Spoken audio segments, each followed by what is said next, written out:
Hi, thanks for I'm having I'm me. so glad to have you, dude. Thank you for doing this. Yeah, of course, I'm excited. I'm a little nervous, but you know. And the thing I always tell everybody is, so it's not live. So if we Right. ever are doing anything and you're like, "Oh shit, actually that sounded weird." I'm going to say that differently, which I've done in a Okay. podcast. We can do that. Okay. So, Hi. hi. So, where did you grow up? You grew up in Philly? In Philly. Yes. Okay. Yeah, I was born and raised in Philly. Went to grade school, high school, all of that in Philly. I didn't move into Jersey until Billy was 18 months old. Oh, okay, okay. So what was Yeah. life like growing up in your house? Talk to me a little bit about like family dynamics and what that looked like. Yeah, so my dad was a police officer in Philly, so he wasn't home a lot. He worked a ton of hours. My mom was a stay-at-home mom for a long time until I want to say until my middle sister was in kindergarten. She became like the aide for the kindergarten class. So that's kind of when she transitioned into working. And I would say like my childhood was relatively normal. Like there wasn't anything really too crazy, I would say, until my mom started to use. And that was when my youngest sister was born in Okay. 2002. What was her drug of choice or alcohol or what did she do? Patty was a coke head. No way.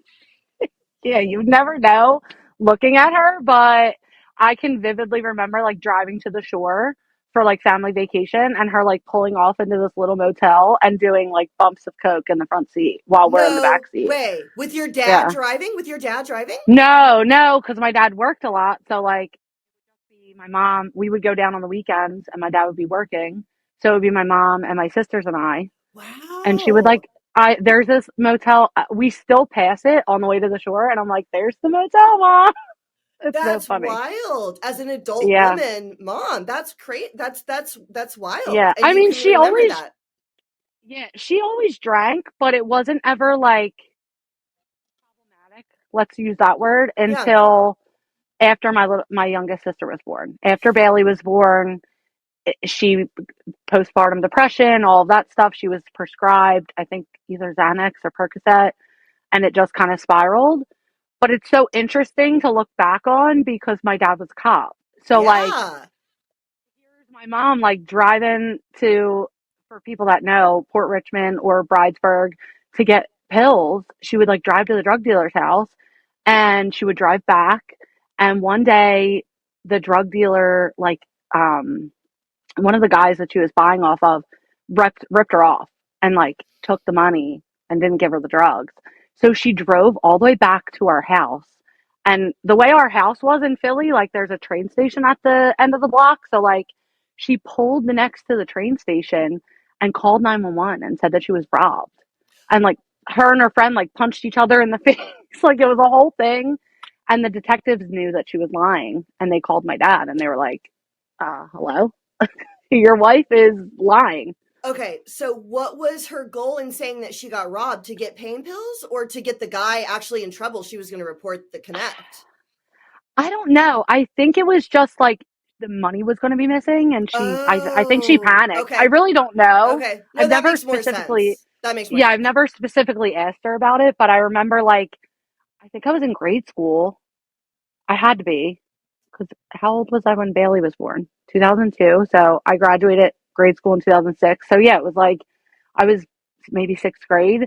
And I remember getting home, and at the time, like landlines were a thing. So my best friend calls me on the landline, and she's like, "Dude, your mom's pulled over on the corner." And I'm like, "What the fuck?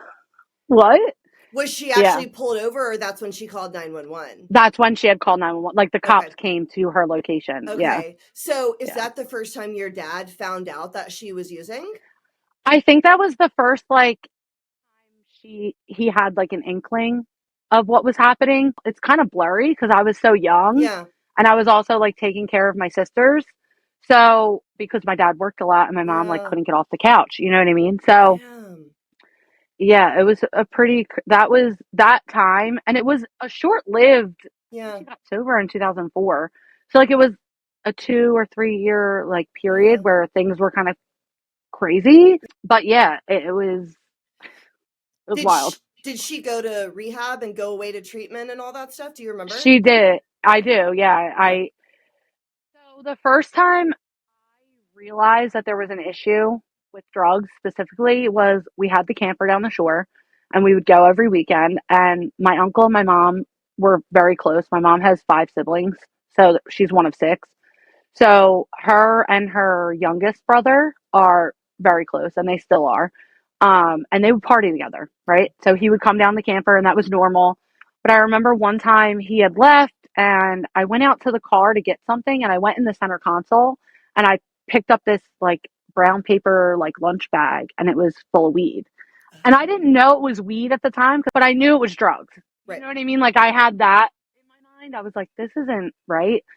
And if you know my mom, like she's like fashionista, like very like put Yeah. together, heels all the time. And she started to lose weight. And when I tell you this bitch looks like Skeletor, and I tell her that all the time. So if she sees this, she can't be Yeah. mad at me. But literally there's pictures of her from that time and she had this blonde spiky hair and it was like it was scary. Wow. And so I kind of put two and two together in that moment. Okay. And I went to her oldest brother and I was like, I think my mom's doing drugs. And they all kind of knew that Yeah. something was happening. You know what I mean? Everyone Yeah. kind of had their suspicions. And that was kind of the beginning of the end. I think a Okay. few months later, my dad found something in her purse. She used to put her pills in dental floss. Oh, that's a good idea. Yeah. So my dad went to get dental floss one night and he like picked it up and he was like, what the and he shook it and he opened it Oh and he found the shit. pills. Okay. And then her dad, my pop and my dad confronted her one morning and they basically said like you have three choices. You can walk out the door and never fucking come back. You can go to jail or you can go to rehab. And she chose rehab, thankfully. And Thankfully. yeah, she's been sober ever since. I remember like going to the airport. She went to treatment in Florida and we drove to the airport in Philly and we dropped her off. And I remember she talks about it in her story when she speaks at a meeting, like the three of us screaming for her in the airport. Oh, Like it was very traumatic at that age. I think at that point I was 12 maybe. And so that's so traumatic. yeah, I mean, it was that I Oh. didn't know when she was coming back. Like, I didn't really Yeah. understand the treatment world at that point. Yeah. So I didn't understand. And like I said, like my dad was a cop. He worked a lot of hours. So like here we are. My mom's gone for, I think she went for 28 days. And my dad's home. For whatever reason, he decided to build my mom a walk-in closet while she was gone. So like the house is in chaos. He's not home. Like it was just a You know, fucking shit show. you know what I bet that was about? Just because I know a little, Control. well, or I mean, you would know better than me. Obviously, you know your dad. But based a little bit on what I know about your dad, and he's, old school, very masculine, very alpha male, right? Philly cop. And men in general. I also think maybe that was his way of like, maybe I can't emotionally show up for you right now, but I can build you Never something. thought about it like that. Yeah, And the maybe. reason and the reason I think that is because so my dad one of the times that I lived in LA, or not one of the times, I only lived there once, but one time in LA when I wasn't doing well, my dad flew all the way out there and he changed the oil in my car. And my Mm, boyfriend at the time was like, well, you know why? I mean, this is where your dad can meet you. Because I think I was upset that right, he wasn't giving me more emotionally. And my dad is actually a very, very emotionally intelligent guy. Like, he's actually super there for me as men right. go, but it still Yeah, wasn't exactly what I wanted, of course. And I remember my right. boyfriend saying, Janine, he can't do all the things you want, but he can change the oil in your car. That's how he is showing up for you in a Yeah, way that he can. yeah. And I feel like your dad probably, I'm sure on, who knows his psyche, whatever, but there's probably some level of him that was like, I haven't been able to meet her emotionally where she needs. And I know some of the other dynamics about your family that maybe he was a little bit like, what role do I have in this? I don't know. I'm not going to look at Right, that. I'm not going to look at that. But what I am going to right, do is build you something because I can do that. right. You know, Yeah, I wonder if yeah. that was part of it. I wonder. Yeah, that's interesting. It's funny because I ended up peeing in that closet at some point during my addiction because I thought it was the bathroom. That's awesome. the like Freudianness of that is interesting. You know what I mean? And maybe not. Yeah. Maybe it's just drunk shit. But it also could be like, fuck you both. You know what I mean? Fuck you Yeah. both. Because I feel like we It always, could be. you know, we all go through that in our addiction. There's always a place of, in my experience, blaming parents whether or not they've earned it. I definitely Yeah. blamed, but you know, my dad primarily. You know what I mean? I feel like there's always a moment for that, and also like Yeah. your mom leaving was the best thing she possibly could have done for you. And this Absolutely. is like the treachery of parenting in childhood, is that, so like my dad went away to officer training school for months when I was a little kid. And Oh I yeah, was like your dad was a 5. cop too, right? No, a pilot. But he was in the Oh, Air okay. Force first. Yeah. In fact, you and I both have our dad's wings tattooed on Yeah, us, yeah, which is yeah. super cool. I remember telling my dad that. So he went away to officer training school for the Air Force, and he was gone for months. And he was doing that to better our whole life. But I was like traumatized by him being gone. And my mom has actually said in retrospect, she's like, I think that's when you developed some of your, you know, weird abandonment stuff with your dad. And it was no one's fault. But when someone's a little kid, it's just like life and how it unfolds. And that is the kind of stuff that terrifies me about having kids. You can't do anything about it. He wasn't doing anything wrong. Your mom was doing the right thing. But we still receive the trauma of the Yeah. situation. Isn't that wild? It is because my dad being a cop, like he was never able to show up to a lot of things. And I forget what show it is, but there's a show, I think it might be How I Met Your Mother. There's a line in it in one of the episodes where they say kids don't understand anything other than who shows up. And that's so true. Like kids don't understand the family dynamic of Totally. like dad has to make money Totally. to, and Dan's gone a lot. So like Yeah. Billy, we deal with Billy crying for Dan a lot. And unfortunately, like that's just the It's dynamic, just especially with, life. yeah, Yeah, it's just life. It's just life. And it's so, you know, and I think all we it can, is. you know, all we can do is later as adults look back and Yes. recognize all of those things and undo Right. all of the, you know, off the damage. That's one of the Yeah. reasons And why I didn't have have the kids. conversation. I'm like, this is treacherous. You know what I mean? Like every one of them is going to end up in therapy, no matter how you do your best. And they're going to end up in therapy being like, well, you know, my mom, you know, she really liked that pug Tank more than me, I think. And I'd be like, no, I didn't. You know? No, I think that's one of the things I've learned as being a mom is like, it doesn't matter what you do. You could be the best parent and love your kids so much. Everybody is still going to have some level of trauma. Your kid is still going to need therapy of some kind. Like, Totally. that's just the reality. Yeah.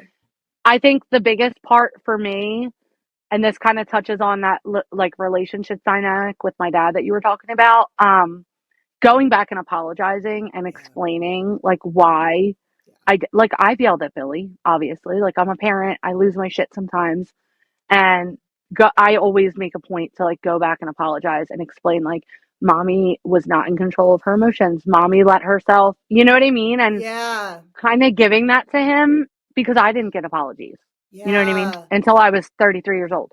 I So, actually think that's really profound because my mom has been completely accountable as an adult um to me with like everything that happened during the divorce. I feel like my screen just dimmed. Like she has said, "Hey, I didn't handle things well all the time. This is what I was going through, blah, blah, blah." And my relationship with her has fully healed. But that's not something my dad is ever going to do, ever. right, And I right. do think what you just said is actually really profound. If you can just address it and be like, man, Yeah. I was doing the best that I could at the time. And you know what? You're right. That piece of this is where I could have shown up differently. It Um, doesn't even need to be an apology, really. It just yeah, needs to actually, be just like even an talking about it. acceptance of like, Yeah. yeah, that happened. And I'm sure it did feel that way for you. And that's, Totally. you know Yeah, what I mean? totally. Because I actually don't even think either one of them, my mom certainly doesn't owe me an apology, but her saying this is what we were going through at the time. Sorry, my Yeah. computer just unplugged. And just like us having a conversation, just that in of itself was like a lot of therapy and processing for me around the divorce. I love It that like because, lets it go. It yeah, lets it go. totally. Yeah. Totally. That's interesting. So Yeah. she's been sober ever since, and she's a 12-step person. Yes. When is the first time that you drink or get high? Oh God. So it's funny because like drug and alcohol, like addiction for me was prevalent the first time I took a drink or a drug. Because my mom was a drug addict, I was always like, if I put something in my nose, if I do this, like I had these like I nevers, Okay. her addiction that I was like, if I do those things, then I'm a drug addict. You know what I mean? Yeah. And so it's funny when I got sober, told you that my first drink was probably when I was 14 with my older cousin who was 18 at the time. But looking back with sober eyes, the first time that I ever got high was Coraceid and cough and cold when I was like 12 years old. Okay. Like you remember going back for more when you didn't need it and stuff? Yeah. Yeah. Interesting. So it was Okay. like a thing. I don't know if it was a thing everywhere, but in my area specifically, like the Rite Aids would like lock up the Coraceid and cough and Mhm. cold because kids would take the entire pack Yeah. and get high off it. And it was this weird, like euphoric feeling, like your body would feel kind of like it was floating. So like it's so funny to think about that. But my cousin and I, the neighborhood that she lived in, people were all doing like the duster, like keyboard duster, Okay. right? Yeah, yeah, yeah. And I knew from like Dare that that was like something I didn't want to fuck with. Okay. But she was like, let's do these cold pills. And I was like, okay. And her and I were always like, you know, from young baby, like there's pictures of us in the same outfits. You know what I mean? So That's we did cute. everything together. Yeah. So yeah, so we did these Coraceid and cough and colds one time and I loved it. And Mhm. so we would just do it every weekend. And then I think maybe a few years later I started to drink Okay. and yeah, I don't really remember the first time I drank, but Okay. I do remember it being very chaotic from the beginning. Okay. Like you started Specific. doing it really regularly right away. Well, no, there was consequences right away. So Oh shit. Okay. the first time I can remember being drunk was also with my cousin. I call her my cousin, but she's my aunt, Sam. And we had convinced one of her uncles to buy us a case of Twisted Tea. We drank the entire case of Twisted Tea. I do not drink iced tea at this point in my life, still to this day. Okay. Cannot stomach it. Because of that, I got so sick. We fist fought. I remember like her trying to hit me with a bottle and I like ripped the necklace off her neck. Just like craziness Yeah. from the very beginning. Hmm. You know what I mean? And it didn't stop me though. I was Did like, you yeah, get let's do that caught? again. Like, did you get in trouble from your No, parents? Okay. no, I don't, I can't remember ever getting caught, which is so Really? crazy to me. Oh Yes. shit. Okay. I can't remember a time where they were actually I'm lying. I'm so so lying. My dad in high school, you know how back in the 2000s you would have the family computer and everyone had their own Hmm. little like whatever. So my dad had the master thing for the computer and he I guess went into my profile where I had taken my little digital camera from the keg the weekend before and uploaded all the pictures. He made the background on my profile a picture of me holding a beer and a cigarette in front of a keg. And so the next time that I logged in, I was like, oh shit. And I don't know that he ever like addressed it. Really? I think it was just like, I see you. You know what I mean? Like, Interesting. it was, I shit my pants. Have Okay. you ever asked him about that now? No, I haven't. I probably should. I'm going You've to be with got him later to. today, so I need to ask. Ask him today and let me know what he says I because will. I and I know you, I would say something. Wouldn't you say something if you saw Billy drinking? You would A say hundred something. percent. Yeah. Yeah, 100%. Yeah. Wow. That's funny. But I don't remember ever being like in a lot of trouble for Okay. drinking. How did you do academically in school?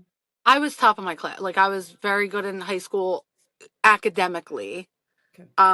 Behaviorally, Did you get like what? expelled or not expelled, but suspended or anything? Yeah, I got suspended a lot for stupid shit. Just stupid shit, man. Just stupid shit. Like what? So for the context of the story, when my dad was a police officer, when I was in high school, he was in this district. It was called the Narcotic Strike Force, and it was, if you're familiar with the Philadelphia area, there's a place called the Frankfurt Arsenal, and it's a place where they used to do like World War One, like hold like an arsenal, right? Like for war, and they turned it into this like, I don't know, uh, grounds where there's like schools, and Okay. the police district that he was in there. So my school and the police district are both in the same place. And let's just say my dad was at school a lot A in lot. uniform. Okay. Yeah, I remember one time me and my friends were using water bottles and we were twisting them and then popping the top off. And I did it and got caught on video doing it like across the room. Oh, like you And throw it at somebody, you flip it no, at like you somebody, twist. I wish I had a water bottle in here, but you like twist it and build up the pressure, and then you flick the top, and it and the shoots like a bottle cannon. goes. The cap, Oh the cap shit. goes. Oh, okay, okay, okay, okay. I was like, the So bottle, damn, that's pretty no, aggressive, dude. You fucking knocking people no, out? the cap goes. So they catch me doing this. They pull me into the dean's office, and they're like, you know, you're getting suspended for endangering the welfare of others. Now, my dad, who's a police officer and arrests people for that, comes up to school and he's like, endangering the welfare of others. Like, come on. It's a fucking water bottle. And so they suspend me for 10 days. And because I did so well in school academically and I went to a charter school where that matters, Yeah. I kind of got a little bit of leeway. And that's Okay. kind of my story. Like, my dad being a cop, I always got the get out of jail free card. Not that that's right. I'm fully aware that that's a privilege that I had that Mm. wasn't right. Um, but the same thing happened in school. I had really good grades, so they kind of let me skate by with some of the dumb shit that I did. Yeah. And even though they suspended me, they didn't expel me. You know what I mean? So when do drugs enter the picture, or do they ever? Do you stay mainly alcohol? And by the way, I know I'm asking questions that I personally Oh already no, know the you're answer fine. to, but my audience doesn't. Yeah, So you're I'm gonna. fine. So what starts to escalate, or does it? I think during high school, it was kind of kegs on the weekend. I would smoke weed here and there, but I wasn't into, like I said, I had this idea in my head that if I did certain things that I was going to be like my mom. And so I was very afraid to do any kind of other drug in high school specifically. But the drinking was a problem Yeah. Okay. even back then. So you graduate from high school, though, right?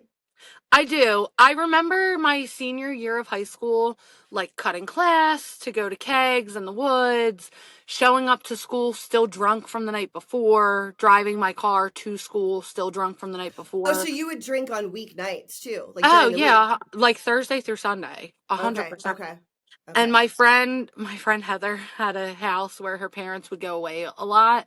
And so her house was like the party house. And then, you know, we had a couple moms that didn't really care if we drank as long as we were in the house. So we could drink in the basement as long as they didn't see it. You know what I mean? So there was always like an angle on Okay. how to get around it. But I can remember from, I mean, I was the first one of my friends to have my license. There was this beer distributor in my neighborhood where you could drive through and pick up beer. And so because I had my license, they would serve me. Even though you weren't 21? They didn't ask for ID. And it's closed since, which is probably why, right? But I would drive through this beer distributor and we would get a keg and we would go to the woods. And yeah, that was like a thing. We would Wow. just. So, but even back then, I can remember one time going to a Phillies game with my friends, all my girlfriends. We were like, it's going to be a girls' day. I'm going to be the DD. Worst idea they could have had. They're like, oh, well, the Phillies game will take a couple hours. So if you have a beer, you'll be fine by the time we leave. Well, they start bringing out Jaeger. I don't know how to say no. I start doing Jaeger bombs. I almost threw up on a kid in the Phillies game. I'm in the seat with a rally tail over my face like this, like praying to God that I'm going to die. Like, just kill me, take me. And I start to feel like I'm going to puke. So I get up and I start to run. And I'm running down these steps to the get to the bathroom. And this poor mom and her kid, that's probably Billy's age, are walking towards me. And I just start to throw up, and she like pulls him behind her, and she's horrified. Like, just craziness from that young. You know what Yeah. I mean? I couldn't control it even at 16, 17 years Right. old. Did you have goals past high school? Did you want to like what were your goals? You know Or what's did you so have any? funny? I wanted to be a lawyer. Okay. That's not I funny. wanted to be a I get lawyer. that. It I is. did It too. is because of Sarah. Like, I think of Sarah. I'm like, Yeah, that's me what I too. wanted to. Yeah. Me too. Yeah. Yeah. You know, Sarah did that much later in life though. I don't think she No, I went, know. I you know what know. I mean? But Yeah, for sure. I don't think. I just don't see myself going back to school. I didn't like it. I was good in school. Like, I'm very smart. I'm very intelligent. I just hate doing the work. And I well think then you that's, definitely wouldn't like law school. no, I That's wouldn't have something, lasted. yeah, that's something I had to get really clear about later too. So I debated in high school, which is actually kind of similar to being a lawyer, especially in the like the kind of the level that I was at. It's a Yeah. lot of research and putting things together. And I remember being in a hotel room once, we were on a debate tournament. We would travel as a debate team. That's how much of a Mm-hmm. fucking nerd I was. And we were at the Wake Forest tournament. And I remember being in the hotel room with my debate partner, and we were putting evidence together, called actual evidence. And MTV Spring Break was on TV, and it was all these girls in Panama City, you know, with like Yeah. one of the concerts. And I remember thinking, and I was like super pale, like I still am on our Zooms. There's all of you guys, and then my bright ass white face. Huh? You're laughing because it's true, but I'm even laughing back, because I can see the difference even now. even right now, that Zoom video, the first one that we did, I was like, you guys, I look like I'm dying. But anyways, I was like, I look like I have some like You're disease from just the 1800s. translucent and we're all, Totally. And you guys are all tan and bronze. And yeah. I was the same way back then. But I was also like, I was not in good shape and I was really nerdy and I had this awful hair that I didn't know how to style. And I remember being in that hotel room and looking at the spring break, and I was like, no, I'm supposed to be that. I'm not supposed to be this. I don't want to be Right. this. But it was like the path I was supposed to be on. And I remembered that recently. Like I had that memory. And it Yeah. actually made me feel better because I was like, well, I did do that. I became that instead. And that was actually kind of a goal of mine. But I hated the work for debating. I fucking hated it. And I would not have enjoyed doing it in law school. No, I was on mock trial in high school, and Oh, cool. yeah, You would be good at that. Dan always tells me that I should be a lawyer. He's like, you You have could an go back. What are argument you, for everything. 27, 27, 28? How old are you? I'm 30. I'll be 34 in 2 months, girl. Why did I think you were 28? I'll be 34 October 23rd. I thought you were 28. No, I wish. Okay, interesting. Yeah. So, but you still could. I don't remember exactly how old. Yeah. But now you're doing so many other amazing things, it doesn't matter. You know what I mean? And Yeah, I just that's how don't I feel see, too. yeah, I don't see that being in my future, but it was like my goal as a kid. Okay. Like, I was very interested in, I think because my dad was a cop, I wanted to do Mm. criminal law. Like, in college, my major was criminal justice. And I always thought that I would finish college with a criminal justice degree, go to law school, and, that So didn't really pan out. do you not finish college? Did you graduate or no? I did not finish college, Okay. unfortunately. Where did you go to school? I went to Temple, so Okay. in Philly. But college is where drugs enter the picture. I was introduced to Adderall for the first time in college. Okay. And I remember the first time I took it, my roommates at the time, I was a freshman, they were like, we have this paper due, it'll help you. And they all took a whole 30. And I was so scared that I think I took like a half of a 30. Mm-hmm. Mm-hmm. And it didn't really do much. And I was like, okay, like that was cool, whatever. And then people started to do it more often. And I don't really remember the first time I did it. I just know that the first time I did it, I didn't stop. For years, I lost weight. I think you've seen pictures of me where my face is like I have. sunk in. Uh-huh. I guess it was like the off to the races. Like, I've arrived. This is the thing. Because here's the thing. I loved to drink. I loved beer pong. I loved the party aspect of it. I loved to dance on table. Like, I was party girl. You know what I mean? And so here's this drug that's like dropped from the sky that's like, here, you can drink as much as you want and you're not going to get sick and you're going to not fall asleep. And I was like, oh shit. You know what I mean? Totally. Did you snort them or eat them? No. Oh my God. I would get these capsules that had the white beads in them Mm-hmm. and I would hold my nose and just, I could Wait, throw do up what? thinking. Like, Oh, just pour the capsules in your mouth. Like down open my it throat and and try not okay. to hit my tongue because they tasted like absolute dog shit. Okay. And they were Okay. terrible. I know those are the Adderalls that you want if you're abusing Right. them, but I've actually never had, I went, Because the taking them out of the capsule takes off the time release. So it all hits you at oh, once. okay. All right. Yeah. So you love Adderall. And one of the main reasons was I can drink more now. Yeah. Okay. Yeah. Because, yeah, I think like you and Brittany Jade are of the crew. You're the true alcoholics, right? Like the rest of Yeah. us were drug addicts. For Y'all sure. two were, your primary thing was alcohol, both of you guys, which For is so sure. funny because one of my favorite stories of all time is how you guys met and you became her sponsor. Will Yeah. you say what it was put a finger down if, and then will you go Yeah. through them? Because this story is fucking incredible. So I think it was during COVID. I saw Brittany post a video and it was like, put a finger down if your name's Brittany and you're an alcoholic and you were kicked out of an NFL stadium. And she puts a finger down. And I see this video on my For You page. And at the time, she didn't have a whole ton of followers. Okay. But I duetted it and I put a finger down. And she DM'd me immediately. And she was like, oh That's my God, wild. we both like, just what are the chances of that? What are It the was so chances of crazy. that? I know, Yeah. I know. Yeah. It's so cool. But then you ended up becoming your sponsor, which you still are. Yeah. Yeah. And Hmm. now you've also become like sponsor to the stars. I feel like you've got this weird thing where you ended up sponsoring people that have these crazy followings and you're able to walk them through these conflicts. It's also become Yeah. this like random skill set of yours that you weren't ever looking for. And now you're good at it. Isn't that I weird? I don't know if I'm good at it, but You absolutely are. You absolutely are because not only do you support them, you're very loyal and fucking about it. Like you will get in there and be like, no, no, no, no, no. Like, leave my friend that's one thing about alone. me. I am loyal Yes, you are. AF. Yes, you Yeah, are. Yes, you are. Yes, I you are. am. You know that meme of from it's that the Water Boy, the Adam Sandler movie, and it's the girlfriend, and she's got on a cardboard, "Want me to kill them?" That's you to your friends. Yeah, and Sarah. Yeah. You and Sarah both like, "Want me to kill them?" I Well, can that's see the them. Scorpio. That's the Yeah, Scorpio energy is right, very totally. loyal. That's why I thought she was a Scorpio too. That's why I sent that video to all of you guys because I know Abby Oh, is she's also. not. No, She's she's not. not. She's a Libra, which kind of makes sense because she's a lawyer, Yeah. and Yeah. they're like the scales. But Scorpio energy is very loyal. That's Totally. one of the things is very loyal. Yeah. Yeah. So you start doing Adderall. What makes you leave school? Why do you quit? I stopped going to class.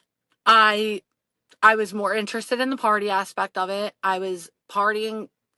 I mean, it started like Friday to Sunday, then it was Thursday to Sunday, then it was Thursday to Monday, and I couldn't keep up with class. I didn't want to wake up at 8 a.m.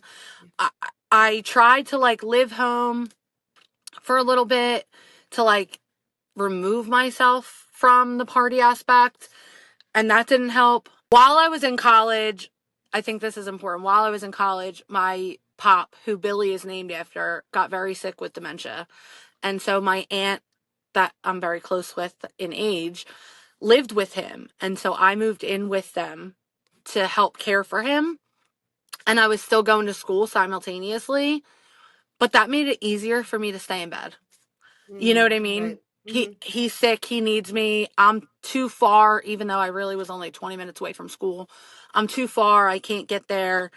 And little by slowly, school became way less important to me and partying became the forefront of my life. And I I don't think my parents knew that I like dropped out or failed out, or I don't even know what happened until after I was sober.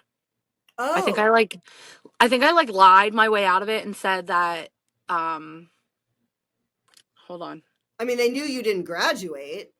I think I lied my way out of it and said that financial aid dropped me or something Okay. and kind of finagled my way. I was very Okay. good at manipulating my parents. Yeah, I could, yeah, you know what I mean? Up yeah. until the very end. How did Yeah, they you believed me. how did you get Adderall? How did you get it and how did you pay for it? God, this is such a fucked up story. Okay. I got a knack for that. Let's hear it. Oh, man. Okay. So while I was living at home in college, I got this job at a dog kennel through a friend of my mom's who's also sober. And her daughter was my age. And so her and I, two peas in a pod. She liked to party. I liked to party. It was a thing, right? And so she knew that I liked Adderall. I don't know how that came about, you just find the people. You know what I mean? When you're in it, you just find the right people. And so her and I start getting Adderall off of this guy. I can't even call him a guy. He was a child. He's a high school student. Okay. Who was like 17 or 18, had a motorcycle. Like, it was a whole thing. We would meet him at this place and he would give us his whole script, and he had different doctors he was going to Okay. for multiple scripts. And so we would buy literally all of his scripts. Okay. And yeah, that I was buying Adderall off of a high school student. That's not that bad. It's not like he was 9. I mean, it wasn't great. I hear you. I thought you were going to say that great. it was like somehow you were stealing them from the dogs or something. Not that dogs would be prescribed No, Adderall, but you know what? But they do get prescribed Xanax and shit. They do. And so I had that job for, I want to say 5 years, and I ended up trying to get a different job with where my mom works, which is a whole nother story. But I went back to that job after I got sober. That woman hired me when I had like 30 days sober. And I worked there until Billy was born. So another 5. So in total, I worked there for 10 years. Liz saved my life, actually. Liz is the person who took me to my first inpatient mental, psych ward stay. Okay. So how do we get there? How do you end up getting to and do you ever get like pulled over and you should have got arrested, but because of your dad, you didn't? Yeah, you bunch. Did. Okay. Yeah. What would you get? What would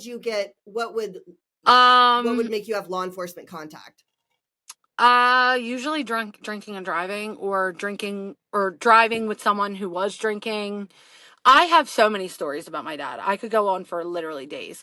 My dad pulled me over one time. That was a fun experience. I have to hear that story. Tell me that story. It wasn't anything crazy. Thankfully, I wasn't under the influence. But like I said, with high school, when his district was in my same space, when I went to college at Temple, he transferred to the district that Temple's in. On purpose? Like, no, I think it just worked out that way. Like, he got an offer and he went.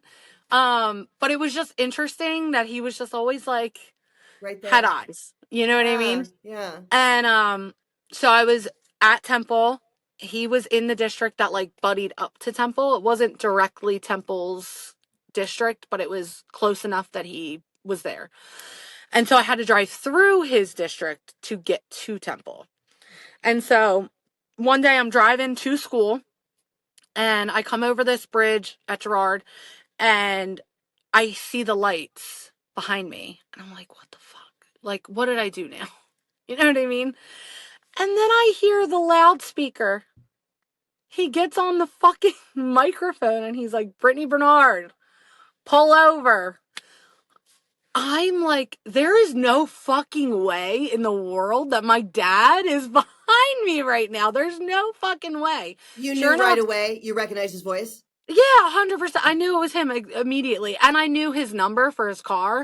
Okay. So when I looked in the rear view, I was like, you gotta be fucking kidding me. Oh my gosh. But you weren't doing anything wrong at that moment? No, I wasn't. Thankfully, at that point, no, I wasn't. I think I was on my way probably to a party, but at that point, I hadn't drank yet that day or anything. So he just kind of fucked with me and then let me go. But okay.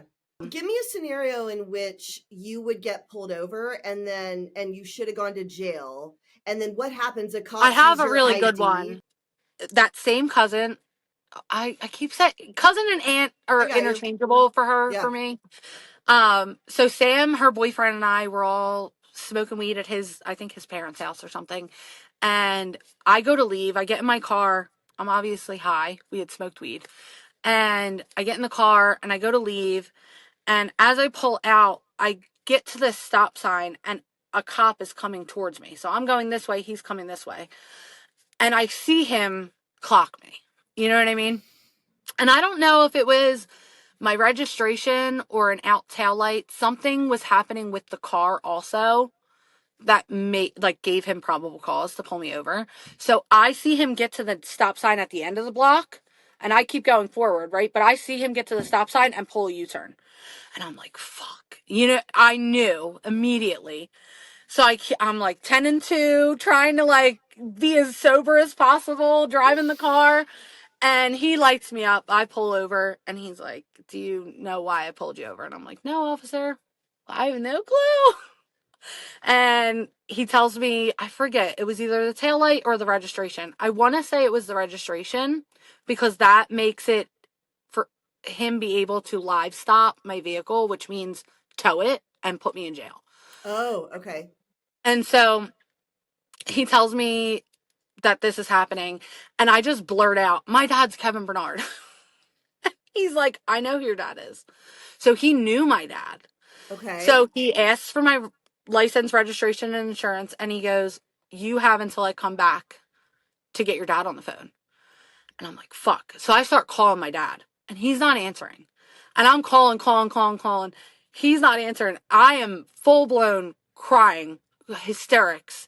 The cop's in his car, like running my shit. And I have until he walks back up to my window to have my dad on the phone. And so at some point, one of my dad's police officers, my dad was a sergeant, so someone under him saw his phone going off, and I knew all of them. So they see my name popping up over and over and over. They think I'm in trouble, which I was. Which you were. They answer, and they're like, what's going on? And I'm like, I'm getting pulled over, and blah, blah, blah, blah. And I don't even know what I said. You know what I mean? I just was not making sense, probably. And they get my dad on the radio. So as the cop walks up to my window, I hear my dad over police radio call this guy's name, the cop's name. And I'm like, oh my God. I didn't know what to do. I was like, that's probably the worst thing that could happen is for my dad to call him out over police radio. Yeah. So they start talking on the phone, and I don't know, at that point in time, like at that moment, I had no idea what the conversation was about. After I got sober, I found out that the conversation was about that they suspected me for DUI and they were going to arrest me.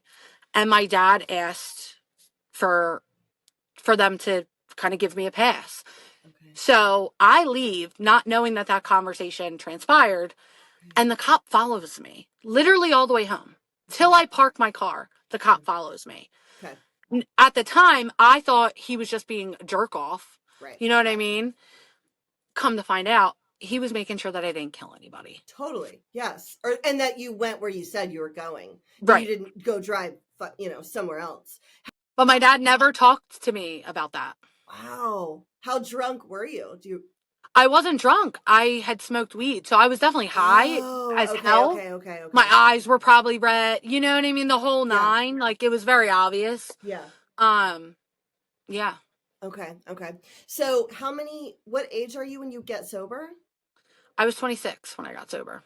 Okay. So you drop out of school, you're living with my grandfather who's got dementia. What are the next years start to look like until you get sober? They were honestly kind of a blur. At some point while I was living with my grandfather, my boss, Liz, I'd went out one weekend. I'd done a shit ton of Adderall. I drank a ton. I was up from the weekend. So I go to work on Monday morning and I'm still up from Friday night. And so I hadn't slept in probably 72 hours or something crazy because I just kept popping Adderall. And and if you know anything about Adderall, it's an upper. So when you come down off it, you fucking plummet to the center of the earth. You know what I mean? You want to kill yourself. At the time, I didn't realize that that's what was happening. I didn't realize that I was like withdrawing or feeling the effects of a come down. Like, I didn't understand that. So I go to work, I show up, I start to do my job, and I feel like if I get in the car after I leave work, I'm going to drive off the Ben Franklin Bridge. And so I go to my boss and I'm like, you have to take me somewhere. I'm going to kill myself. You need to do something. And she's like, okay. Like, and she's sober. So she jumps in to action. She starts calling places. She calls Horsham Clinic. Did she know you were like coming down, or did she think you were actually depressed and suicidal? I don't know. I've never actually asked her about it. I probably should because we're still close. But I think she knew that I was doing something because her daughter at that point was a heroin addict and her and I were very close. Okay. So I'm sure she assumed that the two were related in some way. But I go to work. I tell her I'm going to drive off a bridge if you don't take me somewhere. She jumps into action. She calls a place. They say to bring me over. She calls my parents, tells them what's happening. My parents are panicked. They pack a bag. They meet us there. But this woman sat with me through intake, like sat with me the whole time. I tell her all the time, every year on the anniversary of like the day, because I remember like posting something very specific on Facebook that day. And every time I see that pop up on my Facebook memories, I text her and I'm like, thank you for saving my life 10 years ago, 12 years ago, however long at this point it was. And yeah, I mean, she truly saved my life that day. I was in inpatient for 2 weeks. It was like right before Thanksgiving. And I don't remember exact timelines, but I want to say right before this, my cousin had been murdered in the summer. And at this point, I was experimenting with Molly, ecstasy, all the party drugs. And I remember getting the phone call about my cousin Lauren being dead while I was high. And I was in Ocean City, Maryland at the time. And freaking the fuck, like talk about ruining a high. You find out your cousin's murdered while you're fucking rolling on Molly. I still don't remember everything. I remember forcing the guy that I was seeing at the time to drive me home to be with my family. And we were all high. So God, just so much craziness in that short period of time from the time my grandfather was diagnosed with dementia to the time I got sober was probably like 3 years. But in those 3 years, just thing after thing after thing was terrible at that time, What's the story where you get kicked out of the Linc? Which now I love that I know that the nickname for that stadium is the Linc, which is the Linc. Phillies, the Phillies, the Eagle Stadium. Yeah, the Eagle Stadium. Can you tell Yeah. that story, and then we'll get into all the sobriety and stuff?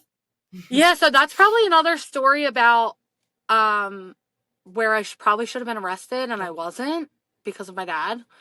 I was in college. I wasn't there for an Eagles game. I was there for a Temple football game. Okay. And at the time, Temple football was doing really well. It was probably like 2011, 2012, somewhere in there. And we go down for this game. We had been tailgating all day, drinking all day on the subway. We get on the subway and go to the game. And we get to the game and I don't feel right. I'm like, we had drank the night before, woke up at 6 a.m. to tailgate. You know what I mean? So I was continuing the party and I don't feel good. I know I'm going to puke. And I'm like, fuck, dude. And my girlfriend, Tara, I still love her to this day. She will forever be my little meatball. And she's so funny because she still includes me and stuff, even though I'm sober now, which is like, that's a top tier friend. But Agree. She does this thing with me where she like goes like this and she chest bumps me and I fall to the ground. I just fall over because I'm that drunk. And I'm laying on the floor and they're like, are you okay? All my friends are standing over me. Are you okay? And I'm like, just leave me here. Just leave me here. Just don't touch me. Just leave me. And I finally get stood up. And as I stand up, I'm like, I'm going to throw up everywhere. So I run to the bathroom. Tara and I lock ourselves in the end stall, all the way at the end, by ourselves. I'm not bothering anybody. You know what I'm saying? Like, I'm not bothering nobody. Some fucking lady in the bathroom hears me throwing up and calls 911 from the stadium. and says, 911. I swear to God. That feels So extreme. it felt extreme even in the moment, and I Right. was too drunk to even understand what was happening. But I knew, I was like, I'm not bothering. I'm not throwing up all over the place. I am in a stall, minding my phone. Let me puke and rally, okay? You know what I'm saying? And so she calls 911. Two police officers knock on the bathroom stall. And you know those moments when you're drunk or high and you snap, you like snap yourself out of it? I am over the toilet like this, and as soon as I hear them say Philadelphia police, I stand up straight and I'm like, I have to I have to get out of this alive. So I open the stall and I say, "Hi, officers."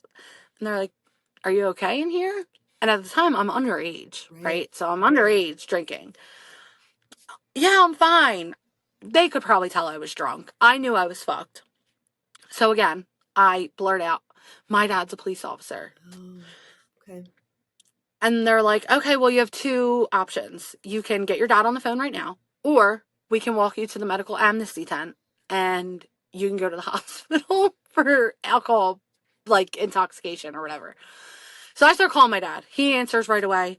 And I'm like, I'm at the Linc. I'm getting kicked out. Here's the cops. And I just hand the cop the phone. And they start talking. They're on the phone with my dad the whole way. They walk us all the way down.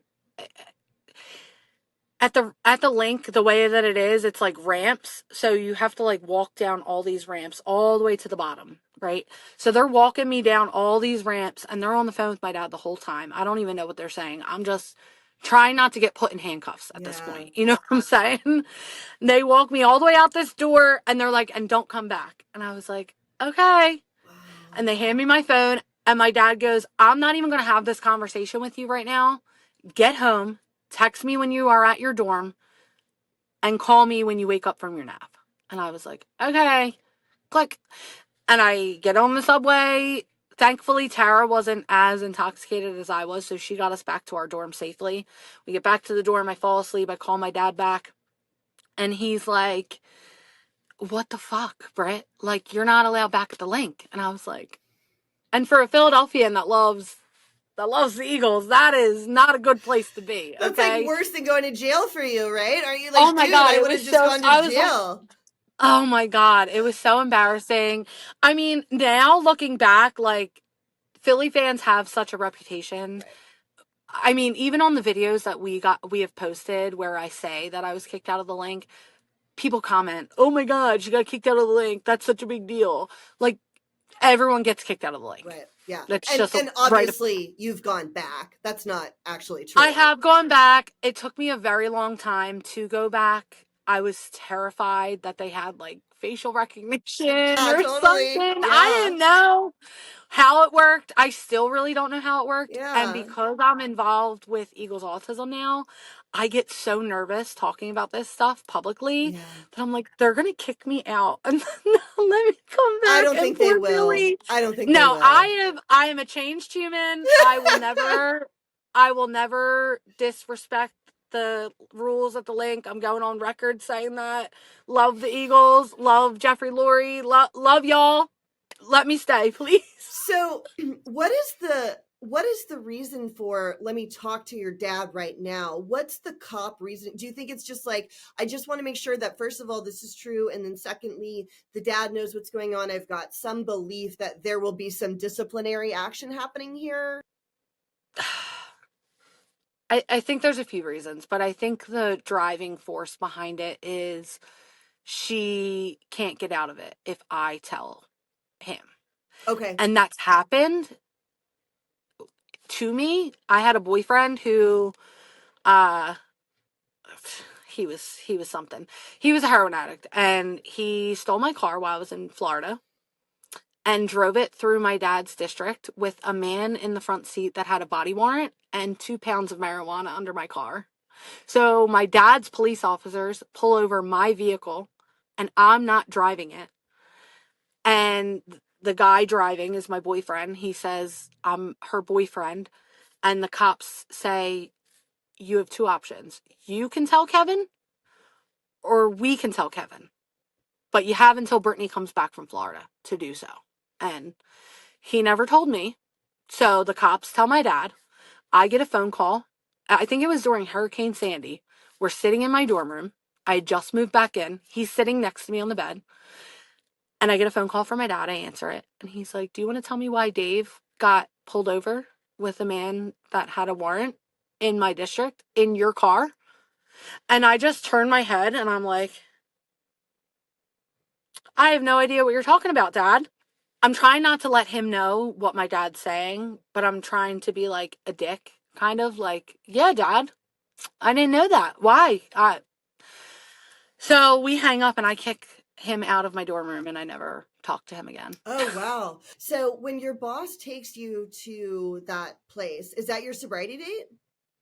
No. Okay. And was that a rehab or was that a mental health place? It was a psych ward. Oh, Yeah. okay, okay. And you're there for 2 weeks.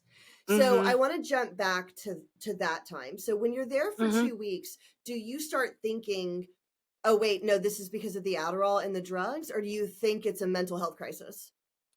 I fully 100% believed that it was a mental health crisis up until I got sober. Okay. I was in there for 2 weeks. My boyfriend at the time, this guy Tommy, who we're still friends with, Dan and I actually. He's a great guy. Him and his mom come and visit me. They're very supportive of the whole thing. And while I'm in there, they do a drug test. And my dad, that was my dad's first question, actually. They sit, like, during the family session or whatever. My dad was like, "Is this a drug issue?" And they were like, "Well, actually, we tested her and only THC came up." I Oh, don't know how that happened. To this day, I don't know yeah. how, like, methamphetamines didn't pop, but they didn't. Weird. When was the last one you took? Was it Friday? No. No, probably early Sunday. Yeah, they should. And this was Monday? It should have popped. Yeah, that's I wild. 100% it should have. Okay. It didn't for Okay. whatever reason. I don't know if maybe they didn't test me for that specifically Yeah. or you know what I mean? I don't know. Yeah. But they told my dad, "No, she doesn't have a drug problem." So I'm sitting in this thing and they're like, "No, she's cool. She's just smoking a little weed." And you believe that. You believe that. Fully. I took that and run with that for years. You know what I'm saying? Medical professionals are telling me that I don't have a drug problem. Totally. I'm cool. Totally. I get out of there, and the next day I was at the bar Okay. Okay. doing Adderall and drinking, not realizing that the two were connected. The next day I go out and I drink, and I was frequenting this bar called the Sheffield Tavern. And it's like a dive bar in my neighborhood that I grew up in. Everybody frequents it. It's the bar that everybody goes to and says they're going to go out to the Sheffield before they go to Center City, and then they never make it to Center City Okay. because it's just like the trash bar. Okay. You know what I mean? It's no longer there. It's completely demolished, actually. It's no longer there. But I bartended there. The guy that Oh. I had dated for a little bit bartended there. All of my friends bartended there. You know what I mean? Like Mm-hmm. that was my spot. And so I'm at this bar. I'm still bartending. Me and the guy I was seeing broke up, but we're still friendly. Even all these years later, we're still, acquaintances, I guess. But during that time, while we're broken up, I meet this other guy. And we start dating immediately, jump into a relationship, and from the very beginning he was abusive. I mean, one of the first times we ever hung out, I think we drank at the bar and we ended up going to this after hours bar, Joey O's, and it was a place where you could drink until like 7 a.m. If you knew somebody, you know what I mean? They were open till I think 4, like technically, but if you knew somebody, and I did because I was a bartender, Right. you could stay until 7 a.m. And so we went to this bar. We're going back to my parents' house. And I think my dad was at work. And I think I knew my mom was leaving for work. So I was like, we can sneak in while they're out. You know what I mean? We could go to sleep. And so we go to their house and we're sitting in the car on the corner. And we hadn't driven. We would walk, my neighborhood's walkable. So we walked back to the house, but we waited in the car on the corner until everyone was out of the house. And we're sitting there talking, and I think I was like on my phone or something, and he rips the phone out of my hands and he goes through my Instagram DMs he goes all the way back like to 2010 on my Instagram DMs and finds a DM from a guy in the neighborhood that was at the bar that said something about my butt or something. Like, you have a great butt, or your butt looks good in those pants, something. But it was from 5 years ago. Wow. Yeah, or 4 years ago, something like that. And he flips out and he starts blocking every dude he doesn't like on my Instagram. Okay. And I'm like, what the fuck? And I'm just trying to calm him down. And at the time, I didn't realize how serious it was or what a big red flag, like, fucking turn around and don't pass go, bitch. Like, get the fuck out of there. I was like, I want this guy to like me. You know what I mean? Yeah. And so I kind of just let it go. And then we would frequent this bar near my house, and he would frequently get thrown out. I would say his consequences were more apparent than mine at that point because he was physically violent when he got drunk. So he would like take his shirt off and try to fight people. And don't get me wrong, I tried to fight people when I was drunk. A lot. But it was very much a thing for him to get in trouble for that.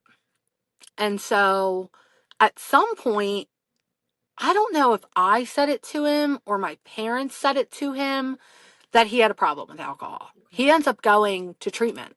Okay. During the first like 3 months of our relationship. And while he was in rehab, my grandfather that I was living with died.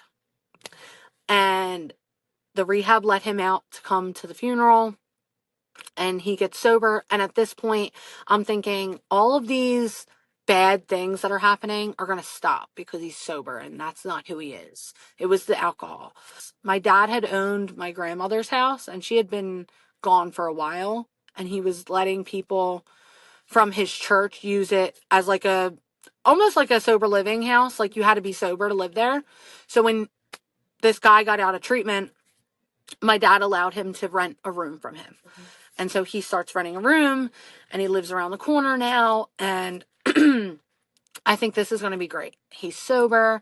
I can still drink. Well, it becomes immediately apparent to me that he's going to force me not to drink or use drugs. And if I do, even if I smoked a cigarette, he would flip the fuck out. Like, block me, not talk to me for days. All of it. Just very bad, very scary. And it started small, you know what I mean? And so I didn't even realize it was happening until after we broke up. And I looked back and I was like, oh my God, he kind of conditioned me to think that that was normal. And so we live a block apart. And I remember this one time very vividly. I think I had smoked a cigarette and he blocked me and he wouldn't answer me. And so I'm blowing his phone up and he's not answering me. Like, he lives around the corner. I'm just going to walk over there. And I think I blacked out. I don't even remember like walking there. I just remember walking up to the door, and the way that the door was, it had these 3 glass panes in the windows, and they were plexiglass. If you know anything about plexiglass, it's not supposed to break. Right. Okay. So I am banging on the window, and the plexiglass breaks. And I have a bruise literally from here to here, black, from my hand hitting the window pane, like my arm hitting, right? He comes down when he hears the glass break. He comes running and he starts flipping out. Now we're arguing in the living room. And he's like, I'm calling your fucking dad, you crazy fucking bitch. Like, saying crazy stuff. And my dad gets there. And he comes into the room. At this point, we're in the back bedroom. And my dad gets there and he's like, Brittany, go sit in the car. And I said, fuck you, to my dad. Oh, I was like, shit. not there. Yeah. Like, my brain was somewhere else. Finally, I calmed down enough to get my dad to get me in the car. And I sit in the car and I'm just sobbing. And I don't even remember what I was thinking in that moment. But I remember feeling like, now everyone's going to think I'm crazy. And that's what happened. He talked to my dad for an hour, convinced my dad that I was crazy, and the two of them took me to a psychiatrist. and convinced the psychiatrist, and no disrespect or hate to, no shade to my dad. He was being manipulated too, Yeah. right? So he had no clue. He was trying to help his daughter. So they take me to the psychiatrist. They tell the psychiatrist what had just happened. The psychiatrist is like, oh, you're bipolar. They put me on bipolar meds. Oh, shit. And I start to abuse them. I start to take them like they're candy. They put me on Seroquel and, oh my God, gabapentin. Okay. Seroquel, gabapentin. And I start taking them like they're candy. And I remember the first time I took them, it was like, take one at bedtime. Well, I took 2 or 3. So I fall asleep. My mom tries to wake me up while I'm on the Seroquel. And when she wakes me up, she thought I was on heroin because I was slurring my words. I fell down the steps. Yeah. I couldn't stand. She was like, what the fuck is happening? And that's kind of like where things really start to dip for Okay. me. Kind of the beginning of the end. I had blown out my knee in 2015 and I was prescribed Percocets. I told my parents that I flushed all of the pills. I didn't. My dad and I had a very similar knee injury, and so I stole his pills that he didn't take. Okay. And he actually thought my mom took them. And it wasn't until I got sober that they knew that I was the one that took them. And so, like, all of these things are happening. And that's where my identity is like drug addict or alcoholic. I struggle with it because, yeah, alcohol was my first problem, and I know that I can't drink. But I also am very confident I can't do drugs either. You know what I'm saying? Yeah. It's not a good thing for me. I'll just take whatever. Yeah. And and at that point, as long as it was a pill, I didn't think there was a problem with it. I didn't see it as a drug. As long as it's not up here and it's going in here, I'm good. Yeah. You know what I'm saying? Yeah. But whole time I'm going to the bar, and if I spilled the Adderall on the floor, I'm in the bar bathroom like, you know what I mean? Taking them off the floor. Yeah. That's not fucking normal. The capsules, Normal people you mean. don't do that. The capsules. Yeah, the Okay. beads that come Yeah. out of the capsules. Yeah. Okay. They would fall if you didn't like delicately Yeah, open totally. the Adderall. Yeah. They would spill. And you'd eat them off And the floor. yeah. Yeah. And that was normal to me. I didn't see that as a drug problem. Right. Yeah. So what happens to finally get you sober? And do you end up moving in with the guy? Because I know. Yeah. So I moved into my grandmom's house, and we lived together 2 years, I want to say. I think we moved in together in 2016. He becomes a police officer at some point. My dad helps him get that job. And now he's a police officer. And this was right around, this is like the end. So November of 2017, we go to this banquet for his police department, and we're with other couples that are, you know, the officer and the wife, whatever. And at this point, I was friends with all the wives. So we go to this thing, and he's bringing me drinks from the bar. And remember I said, like, he was very particular about what I drank or how I drank, and he wanted to control my drinking because I think he was jealous. And he didn't work a program, and you know what I mean? The whole 9. So we go to this banquet, and he's bringing me drinks from the bar, and I'm getting drunk. And I'm like, are you trying to get me drunk? You know, like, playful. And he's like, oh, maybe. Well, we get home, and he's pissed that I'm drunk. He's pissed. And I don't remember what it was. I think, like, I forgot to lock a door, or I locked a door and forgot the keys, and he had to break a door down. And so he was pissed because if I wasn't drunk, that wouldn't have happened. And maybe that's true, but neither here nor there. He breaks this door down. He's pissed. He comes in. He starts screaming at me because I'm drunk. And at some point, he starts to chase me around the house. And I don't remember, like, it kind of comes in flashes. 1, I was drunk, and 2, it was traumatic as fuck. So I don't remember everything specifically, but I do remember at some point he picks up his off-duty handgun, and he's running through the house towards me with the handgun. And so I run up to the back bedroom, and I grab his on-duty handgun, and I call 911. And I say, I'm in the back bedroom. My fiance, because at the time we were engaged, is chasing me around the house with a handgun. He's a police officer. I have his gun, his on-duty weapon, and I am terrified that he's going to kill me. I think he hears me call 911 and he leaves. He leaves the house.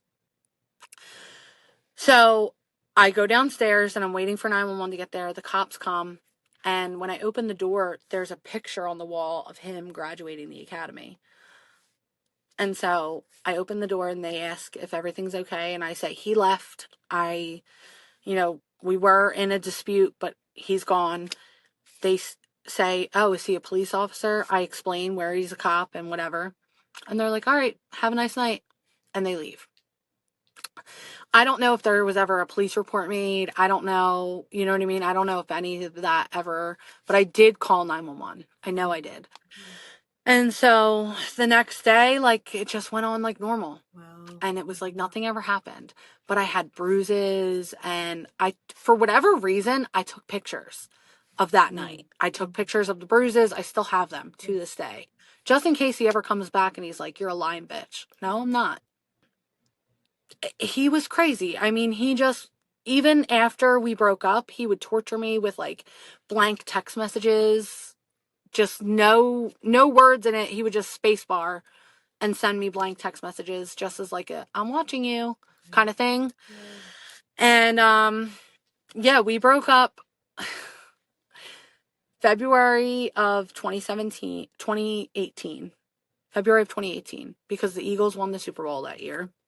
And we were on our way to an Eagles Super Bowl party, and I don't remember what we were fighting over. Maybe it was because I was going to drink because it was Super Bowl and he was mad, and we were driving, and he pulls the car over and he's like, I'm turning around and I'm taking you home. And he takes me to my parents' house.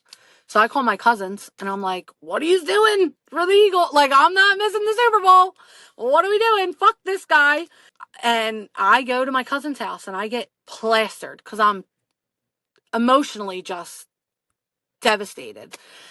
And I get hammered and the Eagles win the Super Bowl, and I wake up the next morning and my entire world as I knew it just like crashed in on itself.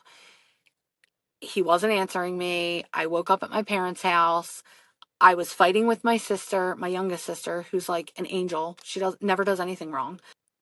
And I'm just miserable. I hate everyone. I hate him. I'm not happy about anything. I don't remember the Super Bowl. I remember that we won, but I don't remember watching the game. I don't remember going to Kottman in Frankfurt to celebrate. I don't remember any of it. And later that day, he hits me up. My fiance at the time hits me up and we talk, and I find out that he cheated on me the night of the Super Bowl with a drunk lesbian outside of a Wawa. And yeah. Mm-hmm.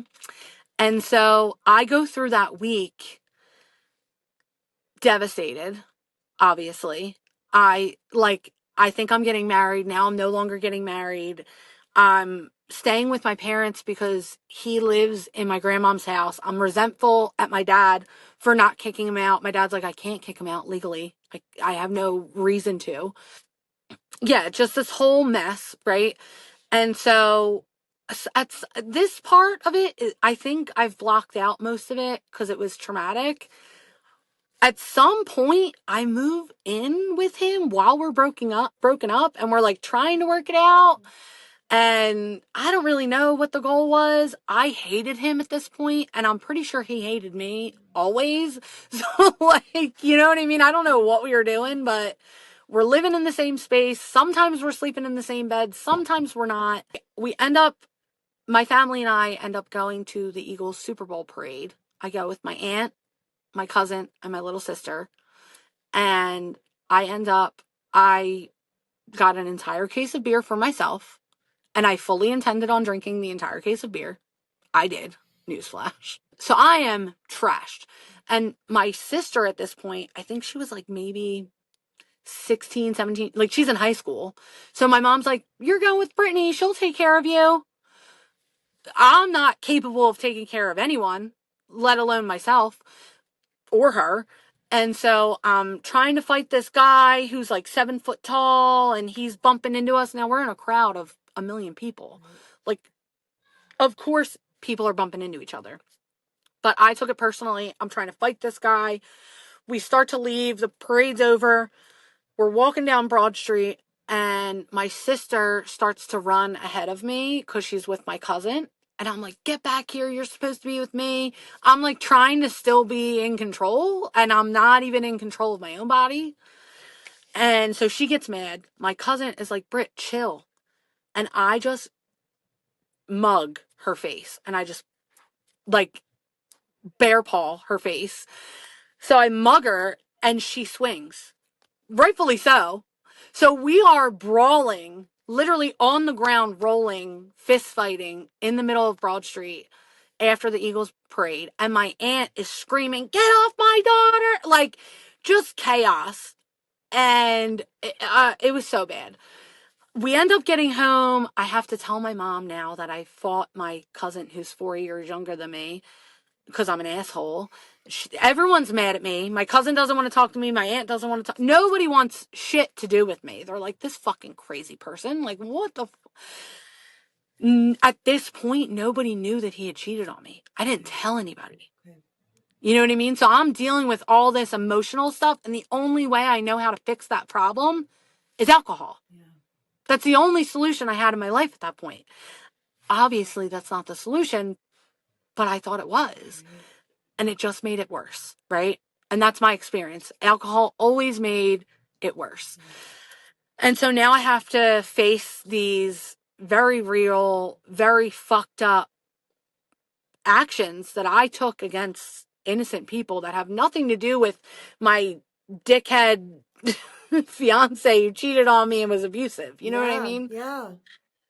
And during all of this, my cousin's little brother gets hit by a motorcycle and he's in the ICU.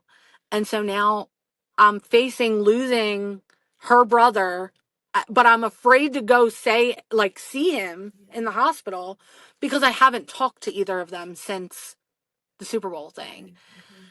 And I have to call them and be like, hey, I know you hate my guts, but this is life or death and I want to be there. And thankfully, my family is who they are and they love me, regardless of how chaotic I was at that point.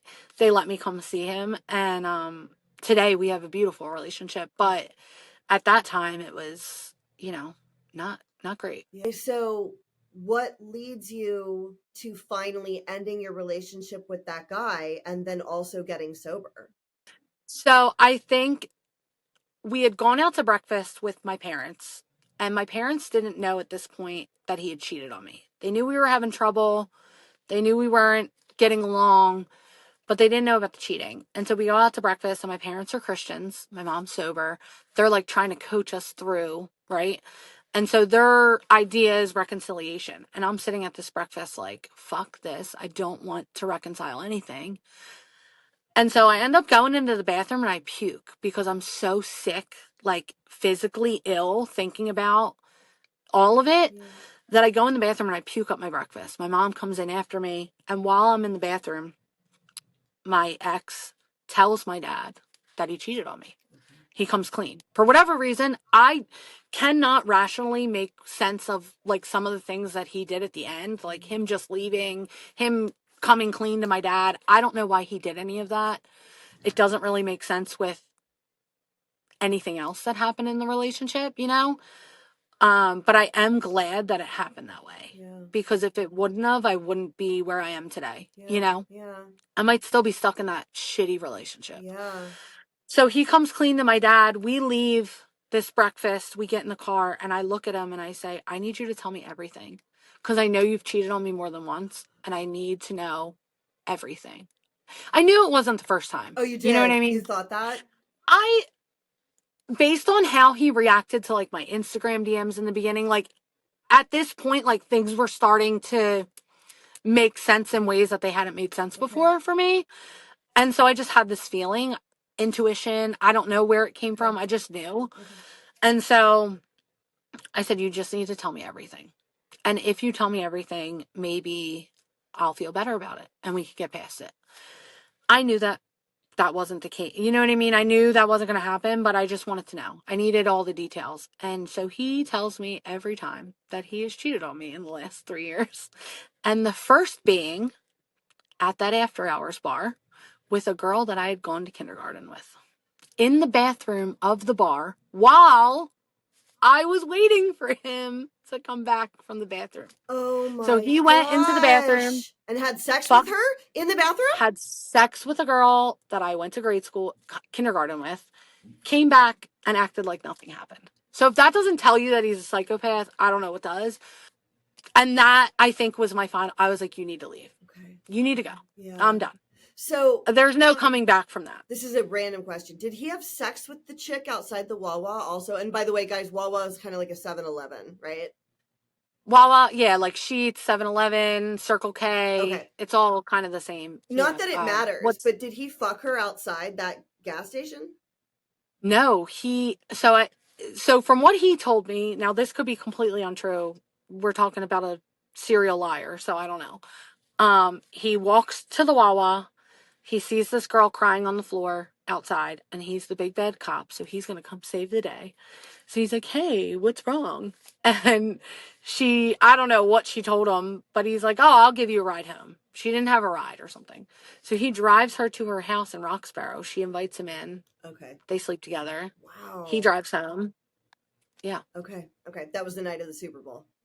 That was the night of Super Bowl. Okay. All right. Meanwhile, I'm having the time of my life. Yeah. I mean, kind of. Yeah. I was drowning in emotional despair, but I was also having fun with my cousins. Right. So, yeah. Unbeknownst to me, he's living this whole other life. Okay, so you tell him you need to leave, and he actually does. He does. He calls his dad, and he packs his stuff up, and he leaves. He was petty as fuck. He, like, turned the cable off. Like, just anything he could do to, like, make it harder on me to be by myself, he did. And I got my lick back, though. That man was OCD as fuck. And right before he left, I took his badge. And I hope he sees this. I took his badge and I took his safety pin. And I put the smallest scratch in his badge. Okay. So that it wasn't something he was going to notice right away. But when he did notice it, it was going to drive him fucking crazy. Okay. Until, you know what I mean? Yeah. So that's who I was pre getting sober. And then, I mean, honestly, at the time, I thought my life was over. I thought this was the worst thing that could ever happen to me. I didn't know how I was going to pay bills. I didn't have a job. Oh, he supported you guys. Mm-hmm. Okay. I was on unemployment for a few months before we broke up. And I was like terrified. I didn't know what was going to happen. I didn't know which way was up, right? And so at the time, like I said, when we first got together, like he had drove a wedge between me and any guys that he didn't deem worthy, I guess. I don't know. Or that he was threatened by. I'm not really sure what the issue was, but one of those guys was actually Dan, my fiance now. Okay. Okay. So him and Dan actually knew each other. Dan was his staff tech in rehab. Okay. So Dan helped this guy get sober. Okay. And then when he stopped going to 12-step meetings, Dan called my mom and said, hey, so-and-so's not going to meetings. Like, is he okay? Is he still sober? Being a good friend, right? Yeah. But in my deluded mind, this guy convinced me that, like, Dan was invading our privacy and he was being, all the things. So I have it out with Dan. Oh, wow. I curse Dan out. I'm like, fuck you. I don't want anything to do with you. I block him on everything. Oh, wow. Okay. And he was a family friend. Short tidbit, my sister actually helped Dan get sober the first time. Okay. They were friends. They met on Xbox. Dan overdosed while they were on Xbox. My sister had to call 911. And that's how we've known Dan for so long. Oh, wow. And how long ago was that? So how long has he been in your family? That was 2012. Oh, shit. Okay, so he's been in your family's life a long for time. 15 years. He knew my grandfather that passed away. Right. Okay. He's been a family friend for a long time. He would come to birthdays and holidays and all the things. Oh, cool. And so when I cut him off, it was like a big deal. Yeah. And so I cut him off. But when we broke up, I called all of the people, or texted or whatever, all of the people that I treated that way because of him. And I guess made amends. I didn't realize that's what I was doing at the time. I was just like, hey, sorry. Yeah. Temporarily lost my mind for a man. Yeah. Don't we all do that sometimes? Yeah. And Dan was like, yeah, cool, whatever. No problem. Well, that next weekend, we're both out. He's drinking at this time. He had picked up a drink, and now he's drinking because he got sober before he was 21. So he thinks he can drink, right? That's a very common story. And I'm out at my cousin's house drinking, and I get a text message at like 4 a.m. from Dan. Hey, want to have fun?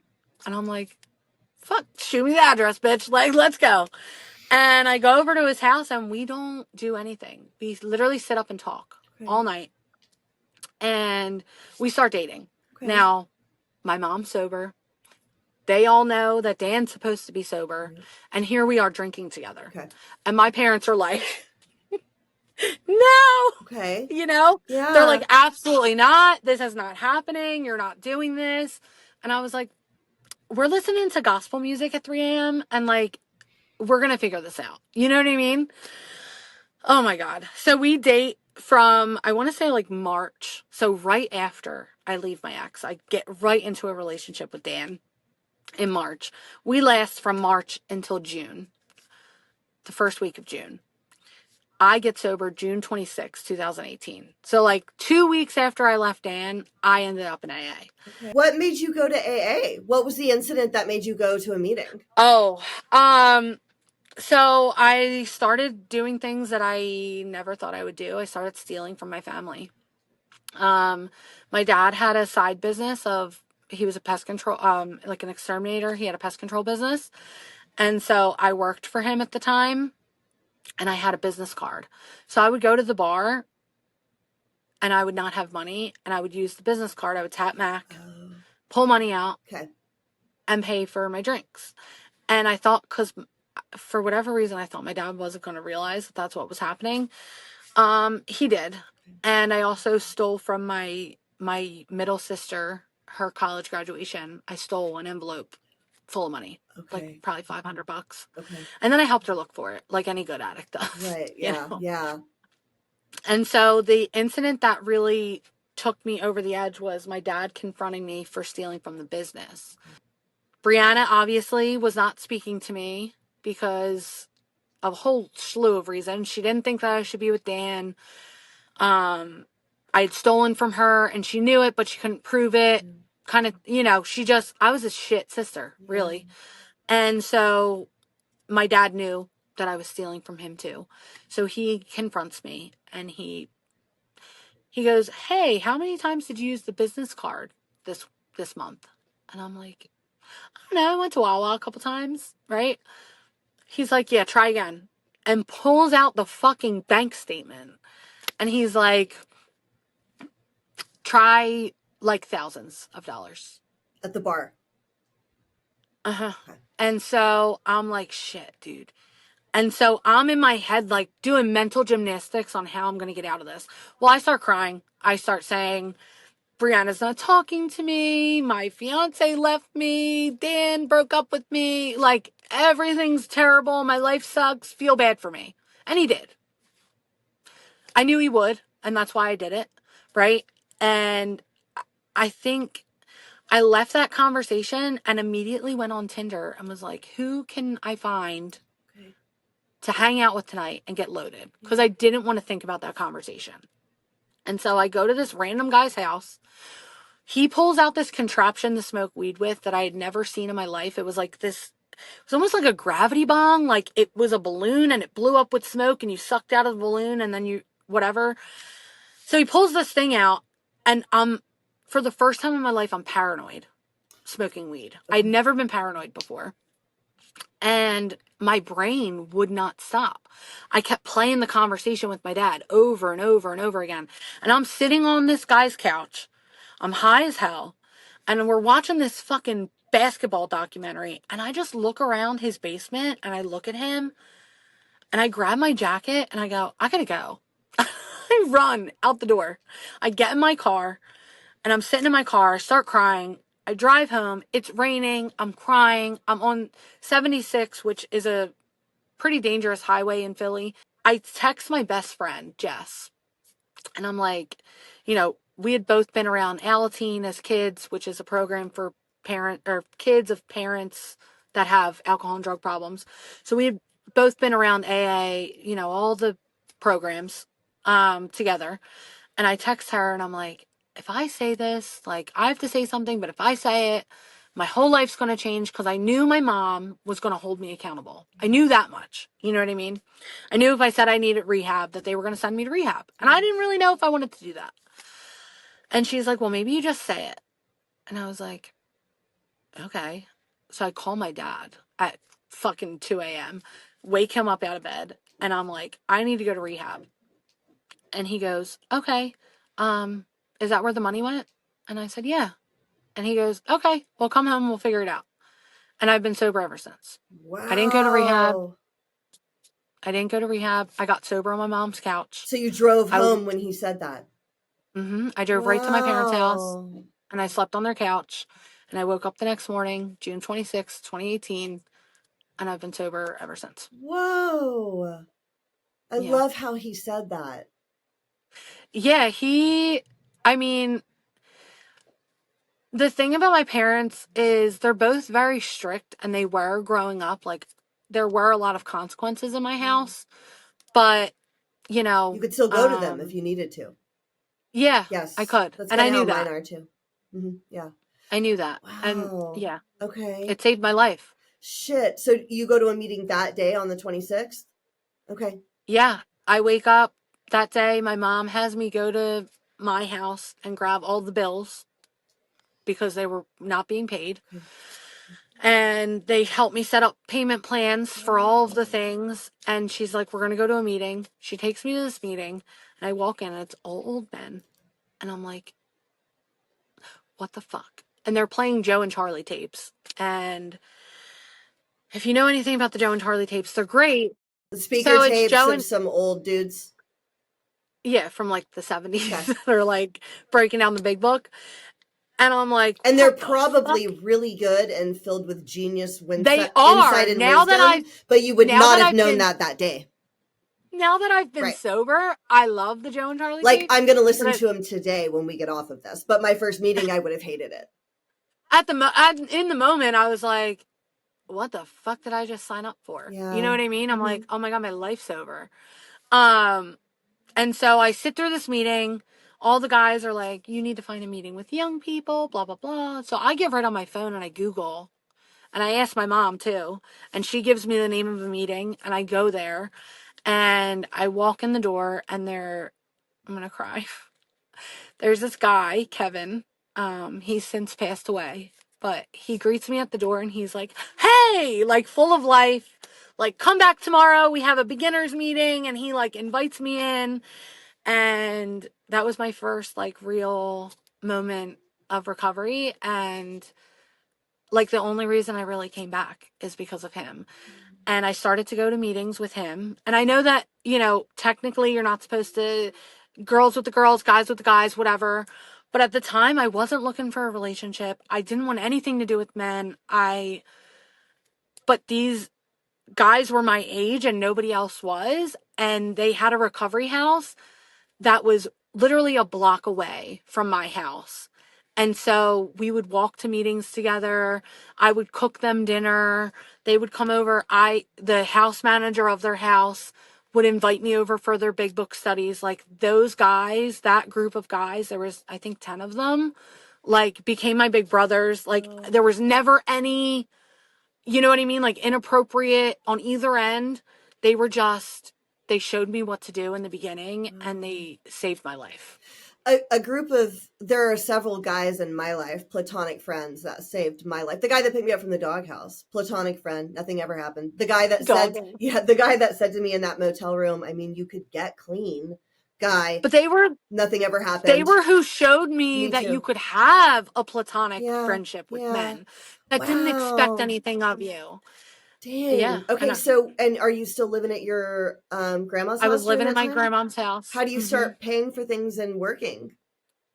I go to the dog kennel that I worked at previously. And I said, hey, I'm sober now and I really need a job. Like, will you give me a second chance? And she said, yeah. And I started working there. And at the time, her daughter was actually also sober. She is sober still. I believe. She's pregnant now, actually.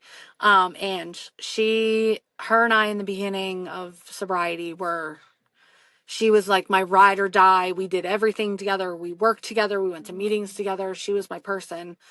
Yeah, man, another person, like I'll always be indebted to her. She saved my life. But we did everything together and we worked together and they gave me this chance. But if there's one thing about me, I'm going to try every which way to do things before I get to the right way, because I just have to prove that there's no other way.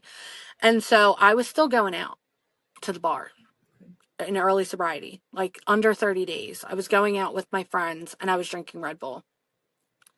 And when I started working at this job, I was showing up to work late because I would stay out late and then I would wake up late. I wasn't drinking, but I was still living The that life. behaviors. I was still The behaviors. 1 foot in, 1 foot out. Yeah. Yeah. And Liz called me to her office one morning. I think I was late like 45 minutes. She calls me to her office. She sits me down and she looks me dead in my face and she's like, if you keep doing what you're doing, 1, you're getting fired. 2, you're going to drink and you're going to die. And I was like, okay. I never went out. After that, I was terrified. Okay. For a long time, I Yeah. didn't go out after that. And now I will every once in a while go out to a bar to see a band or with my family or whatever. Or like a special occasion, like a guy in my neighborhood died 2 years ago and I went out to like his memorial benefit. Things like that, like where there's a purpose and a reason. But I don't just go out every weekend to like go to the bar and see what's happening. Because the reality is, I've been sober 7 years now. And even when I go out now, it's still the same people. Yeah. Like I went out to a bar in Wildwood while we were on vacation 2 weeks ago. And I see this guy walk in. And it's a guy that I used to drink with that's still going to the bars. And he daps up my cousin who's 26. And I'm like, what are you doing talking to my cousin? Yeah. What are we doing? You Totally. know? And no hate, no shade, right? Yeah. No, he's a very nice guy. But like it's still their lives thing. haven't progressed in the ways that we would like our lives to progress. And maybe that's their end Right. game goal, but it's not mine. And I know it's not yours, you know? Right. And so it just shows that like, that scene never changes. It's still sitting, waiting for you. Yeah. And it wants you. Absolutely. It wants you to be in there. And I don't want to be anymore. Britt. So do you get a sponsor and start working steps right away? Yeah. So the girl that recognized me from Dan's Snapchat was actually my first sponsor. Okay. We worked together. I forced her to let me make amends to my sister because my sister was moving to Miami to school, and that blew up in my face. So that's a whole nother story. Okay. My sister ended up not talking to me for the first 3 years I was sober because I told her that I was done with Dan and all this stuff, and then Dan and I end up getting back together very soon after that. Okay. He ends up getting sober, which is part of this woman being my sponsor. She takes me through the steps the first time and she has me make this list of amends. I'll never, maybe, and I'm ready to do it today. And Dan was number 1 on the never. Now, number 1, I was like, I'm never apologizing to him. I had his TV hostage. I stole his TV when we broke up. Like, crazy shit. What did you owe him an apology for? I mean, I really just owed him an apology for stealing his TV. All right. Okay. I think. I don't really know at this point, but I definitely, like, when we broke up, I was bitter because I really liked him. Yeah. And now, looking at it, he always says, like, I knew I was going to get high and I wanted to spare you from that because I knew I really cared about you. Okay, he says that. Like, he knew getting high was coming, so he ended it with me. But at the time, he wasn't very nice about it. Okay. All right. So I was bitter. Yeah. And I had his TV at my house because he stayed with me a lot. And I was like, you know what? Fuck you. I'm keeping your TV, bitch. That's my girl. That's my girl. There she is. Even the TV. Yeah. So this sponsor is like, you need to apologize to him and give him his TV back. And I was like, okay. So I'm on my way to a women's meeting And at this point, I thought we both had each other blocked. I guess at some point he unblocked me. So I send this text like, hey, I'd really love to give you your TV back. Like, I understand you probably hate me. I don't really need I don't need anything from you. I just want to give you your stuff back. He texts me back immediately to the point where I had to pull over because I see the 3 little dots and I'm like shitting myself. And all he says is, oh my God, my parents' TV just died yesterday. And I'm like, okay. So I send a screenshot of that to my sponsor and she's like, see, that's God. That's God. Because I didn't see that was God. I knew it No. was weird. I would be like, but at the that's all you got to say to me, motherfucker? All right, whatever. Never mind then. Right. And she's I like, want, oh my God, so good to hear from you. Thank you. Right. No, Whatever. that's not. He's like, oh my God, that's perfect. Thank you. I really need The that. TV's broken. But she was like, that's God. Yeah. God is showing up for you. And I was like, okay. And I believed her. Yeah.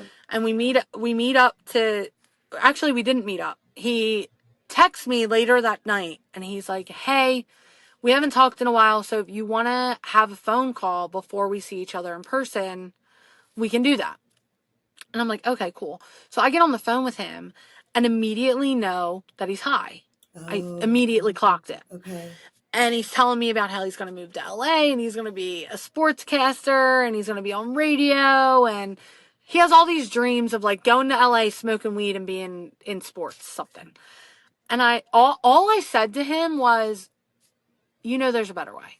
And when you're ready, it's not going to be weird if you need to come back to the program. Like there will be no weirdness on my end. Because at that point I had been sober, I think 90 days or something. And so like little changes like that were starting to happen where like I was capable of being cordial with him because I knew that it was more important than me or him. It was his life. And so I was like, just come back and it'll be fine. And so I give him the TV back and within 3 days he shows up at a meeting.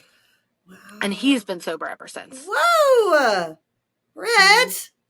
Okay. Yeah. That's so fucking cool. Our story's pretty crazy. Like, I love that. story together is pretty crazy. And he got pretty butthurt. We went out to the diner one night after a meeting. And he said something like, we were in love. And I said, no, we were never in love. We were just friends. Like, now I see that. And I think in a way that was me like protecting my heart because I knew that I still cared about him, but I wasn't sure if he felt the same way and whatever. But he got so mad about that and felt so rejected by me. He starts dating this other girl and starts bringing her to meetings. And it was just a mess for like a month. And then on Thanksgiving, actually, he calls me and he's like, are you home? Thanksgiving night, like after dinner, like late, right? And I was at the diner with some friends after a meeting and I get a phone call from him and he's like, are you home? And I say, no, I'm out, whatever. He said, I really need to talk to you. Like, I need to see you tonight in person. And we had just been at a gratitude meeting earlier that day together because we were doing this thing where we were trying to be friends, but everyone kept clocking the chemistry and being like, you guys are more than friends. And I was like, I don't really think that's a good idea. Like, maybe you should talk to your sponsor before you come to my house. Like, I don't know if we should be doing that. So he does call his sponsor. And he had broken up with the girl, unbeknownst to me. And the sponsor's like, yeah, if it's, if it's causing you emotional and you need to get it out in the open and the friendship isn't conducive, like it's causing him pain, right, to be my friend, then you need to put it out in the open and see where you guys are at. And so he comes to my house Thanksgiving night and says, I'm still in love with you. I want to be with you. And we've been together ever since. Whoa. That's such a beautiful story. I didn't know that. It really is like, God, I couldn't see it then, but even from like the breakup with my ex and him being the staff tech in rehab, God had his like, and Dan always said there was a reason why we were together. Even when we were drinking, he would be like, there's a reason. And now he says that Billy I is the reason. I was just going to say, I think we know what that reason is, which is Billy. Yeah. Do you have time to get into that? Yeah. Okay. Yeah. We can get into that a little bit. Okay. So you guys get together, you've been together ever since. And then how old is Billy? 5.5. 5.5. Okay. So, and I don't want this to be insensitive. Did you mean to have Billy or was that an accident? If you ask Dan, it was on purpose. If you Okay. ask me, it was an accident. Okay. So I don't really know. We weren't doing anything to prevent it. Okay. But Okay. I didn't necessarily want. Yeah. But as soon as you got pregnant, you're like, sure, I'm going to have him. This is the man I want to be with. Yeah, I found out I was pregnant before I had a year sober, and Oh, I was wow. fucking terrified. Yeah. And everybody told. So from the beginning, like when I started dating Dan in early sobriety, you two are never going to make it. You're going to drink. You're going to do this. When I got pregnant, that baby's going to have a terrible life. Like just terrible things people were saying. Like you'll never stay sober that way. Well, I'm here 7 years later. So something worked, right? Yeah. And I think, and this is, I think the most important part. I think what happened was I built a foundation before Dan got sober. I had my own friends, my own recovery, and he had been sober before. So he had his own friends and his own recovery. And we kept recovery very separate and still do to this day. Yeah. Like we would go to meetings together and stuff together sometimes, especially in big groups with friends, like mutual friends. But when it came to big book steps, all of that, it was very separate. And I think that's why it worked the way that it did, because he had his guys, Yeah. I had my girls. The two did not cross, and they still don't to this day. And I think that's the most important part. And we also both knew that we had to put recovery first, Yeah. and we still know that. Yeah. And yeah, I think that's like, yeah, 99.9% of the time, situations like ours probably aren't going to work out. And I would never recommend anyone to do it the way that I did it, because it did make it harder. Yeah, for sure. But it is possible. Yeah. And I would never tell someone that gets pregnant in their first year of sobriety that you're not going to stay sober, because you might. No, I wouldn't say that either. So you have the baby. And what does Dan do for work? So when we first met, Dan was driving Lyft. Okay. And now he's a car salesman. So he's a manager at Cherry Hill Mitsubishi, and he worked his way up from salesman to where he's at now. Okay. And he has a pretty, I think he's like number 2 in the store. Okay, cool. So he supports you guys, and you're mainly able to raise Billy. Yeah, I know you work part-time with Jess, but... Yeah, so I worked, when I found out I was pregnant, I was working at the kennel. I worked at the kennel up until I was about 8 months pregnant. My pregnancy was really difficult. I was really sick the whole time. I lost like 20 pounds the first trimester. Okay. I was puking the entire time I was pregnant. I was very sick. Billy had some complications. And so at 8 months, I was like, I'm tapping out. I can't. The dogs are too big. Yeah. I'm too big. Like, it's just not working. Okay. And so I had full intentions on going back after. And then Billy had some medical issues. And when he was first born? Out. Oh, he had surgery. Okay. He had surgery at 4 weeks old. Oh, no. What happened? Mm-hmm. He had something called pyloric stenosis. It's like a muscle in the stomach is too tight. Oh. And so they have to go in and open it. Okay. So he was like violently puking. Oh, okay. And losing weight. And he was already early. Okay. He was a preemie. Okay. So he was so little for so long. And doctors kept telling me to change the formula, and I knew something was wrong. But I think that experience taught me that, like, I needed to be with him. Something in me just told me that I need to be with him. Okay. And so Dan and I made the decision. He was working at the car dealership as a salesman, and he was making pretty good money. And at the time, we could afford for me to stay. Oh my God, I have hiccups. At the time, we could afford for me to stay home. So he was like, you stay home with Billy and I'll work. And then COVID happened. Right. Okay. And so we all got to stay home for a little bit, which was really nice. Yeah. Because we all got to have like the first couple months of Billy being a baby, like at home alone, nobody coming in from the outside world to touch my little precious little baby. Yeah. And then he went back to work and I stayed home, and yeah, it just worked out that way. It's been really nice. When did you start to realize or think that maybe you wanted to get Billy tested for? Did you think immediately, I feel like he may be autistic? Because I don't know anything about it, so I wouldn't necessarily Yeah. know, oh, maybe this is autism. Did you know, or did you just feel he was like a bit delayed? Like, what did you start thinking? So it's kind of funny. When he was born, actually, I had this feeling that he was special. And I know probably every parent says that, but I just had this like feeling that like something was different about him.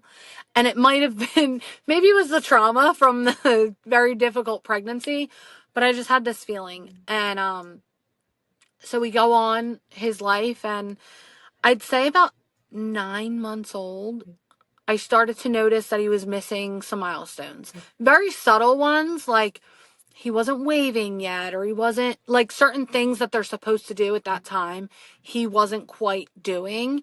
Like, he didn't crawl. He Okay. never crawled. He went straight to walking Okay. at 13 months old. So he never crawled. Just like little, very subtle things. And with boys specifically, doctors will always say, boys develop later. It's okay. But I knew, and I had this friend that I worked with at some point when I worked at PGW, which is the gas company here, like a utility company. I had this friend, and we shared a birthday. And something I didn't mention is that I also shared a birthday with my mom's mom, and she died when I was a senior in high school. So anytime I ever found anybody that had my birthday, like I felt this very like maternal connection Yeah. to them. And so this woman that I worked with at PGW shared my birthday, and she was very into like witchy spiritual stuff.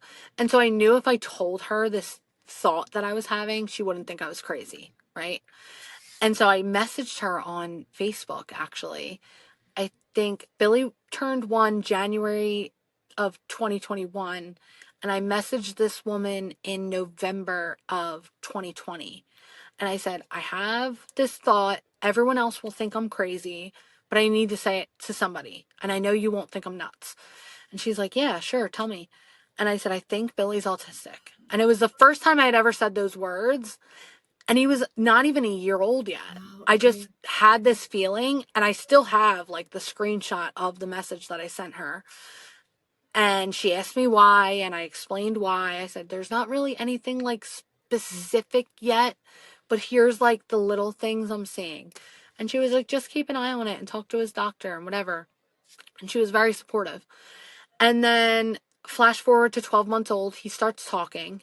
Mama, baba, dada, very small, short words.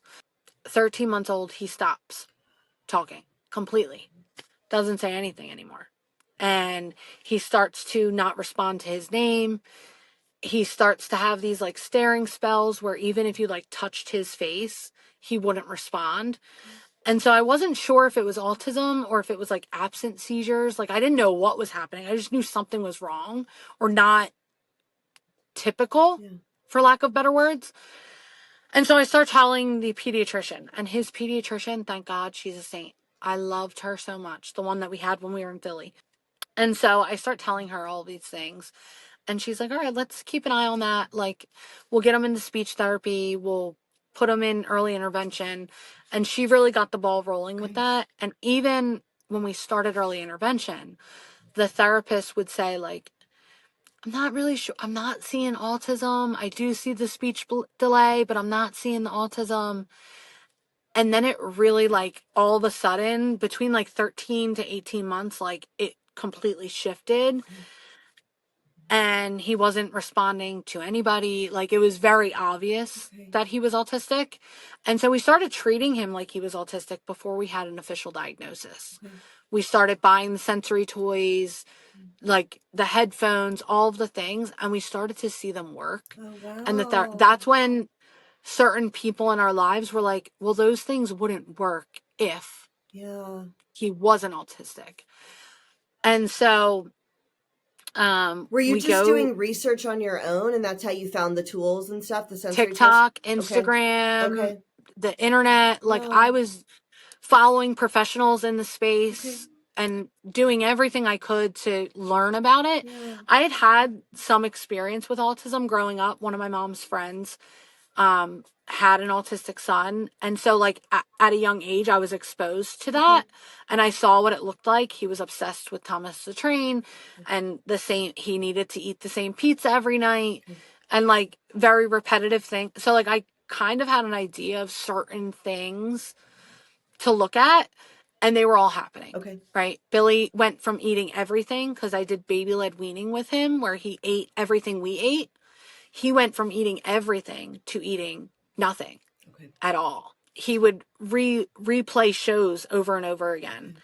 And I remember this one time we were watching Toy Story with him, and it was one of his favorite movies when he was little. And the scene in Toy Story where the garbage truck comes down the street to pick up the toys, he knew the trash truck was coming before the trash truck got on screen. So he memorizes what he watches and he Okay. plays it back in his mind. So Okay. I started to see those Okay. things as he got older Yeah. and I still see them now, Okay. obviously. But yeah, he was diagnosed at 22 months old Okay. and I mean, we haven't stopped supporting him Yeah. since even before he was diagnosed, you know. Yeah. So what does that look like now?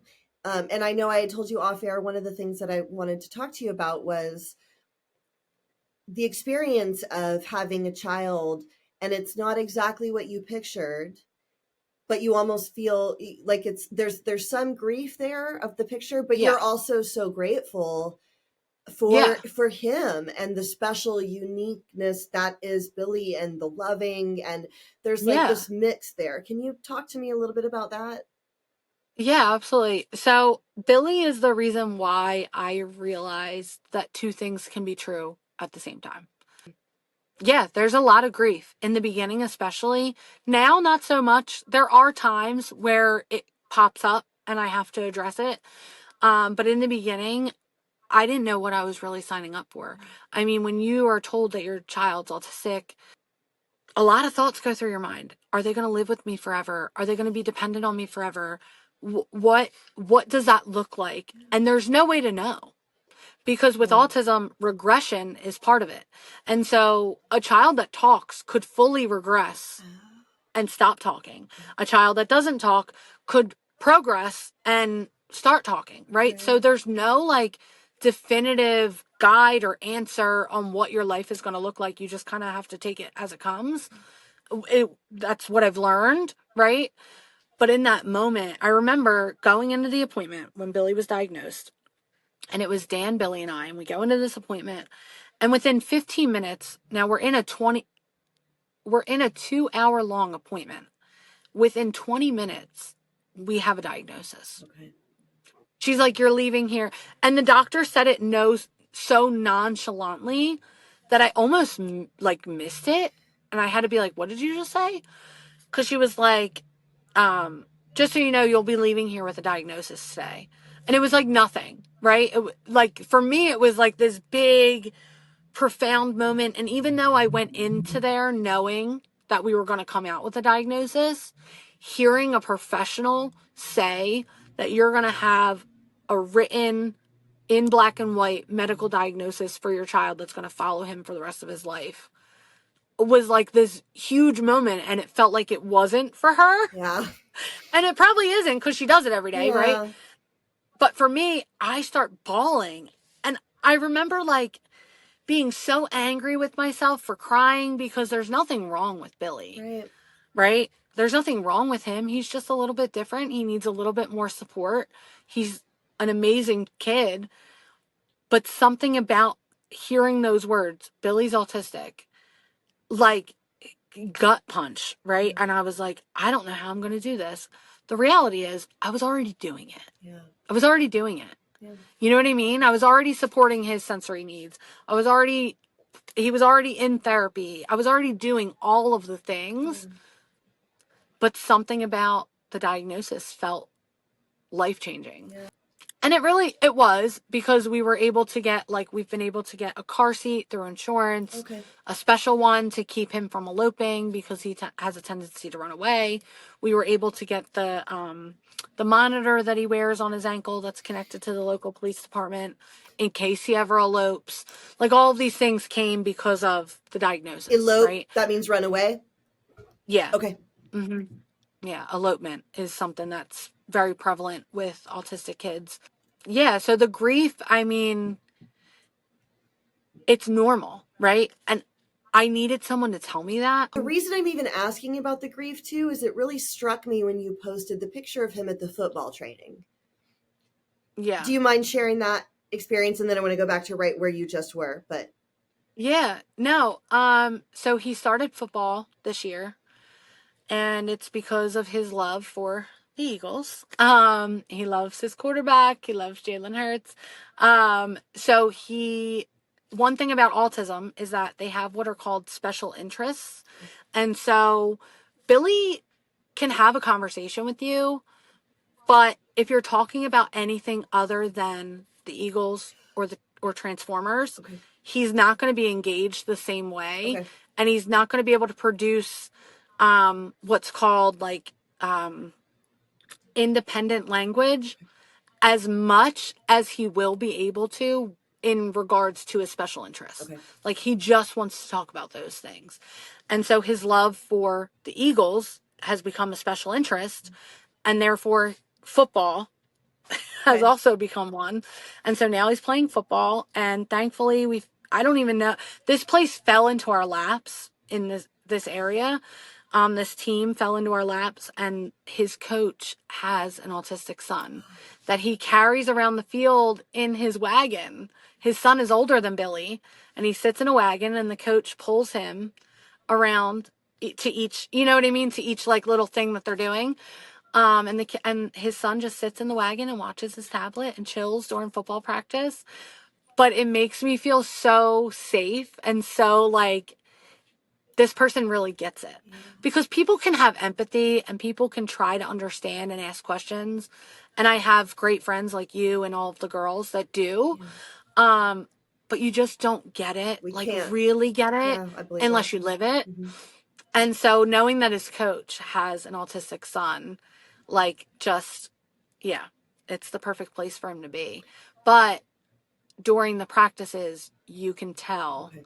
that Billy is different than the other kids on the team. And the coaches do a great job of like not making it a thing, right? And including Billy, which is huge because inclusivity is few and far between when it comes to autism a lot of the time, because people either think like he doesn't look autistic or they don't Yeah. understand autism, and so they're not able to support it. So to have a team sport, like, we never thought that Billy Yeah. would play sports. Yeah. When he was diagnosed, we were told that he might never talk, and now he doesn't shut up, which I'm super grateful for. You know what I mean? And it makes me super grateful in a different way. Like, when Billy does something and hits a milestone that other kids have hit before him, or maybe he's hitting it late or whatever, it makes it so much more enjoyable Yeah. and joyful, Yeah. because I know how hard he had to work to get Yeah. there. I've watched him put in the hours. I mean, he's still in therapy full time. Yeah. At school, he gets 3 hours of therapy a week, right? And at home, he gets 2 hours of therapy a day. So he's in a lot of therapy just to be able to keep up with, like, or be accepted. I don't know. I just feel like he does all of this work to present more normal, Right. right? And I don't think that's really fair. What does therapy look like? It's not therapy like I would go to where I talk about like my parents' divorce and it's No, emotional it's not. therapy. It's like physical therapy, speech therapy, all that kind of stuff. Yeah. Okay. So in school, he gets speech therapy, physical therapy, and occupational therapy. Okay. And then at home, he does what is called DIR, floor time therapy. Okay. And that is a play therapy. So the Oh. therapist comes and uses Billy's interests to work on different things that we're trying, like if he's having trouble in public spaces, right? Say that he's having a lot of trouble with noise. They might act out a public space and talk about all of the things that happen in a public space. Like, oh, it's going to be loud when we go to the Eagles game. There's going to be a lot of people. It's going to be tight. It's going to be, you know what I mean? Okay. And so the play therapy, there's two types of therapy when it comes to autism, and it's ABA and then DIR. And they're the two main types. And there's a lot of discourse over which one's right and which one's wrong. I'm not here to say what's right. What feels right for Billy is the DIR. Okay. It just feels more accommodating to who he is, because here's the thing. And this is kind of what I was trying to say.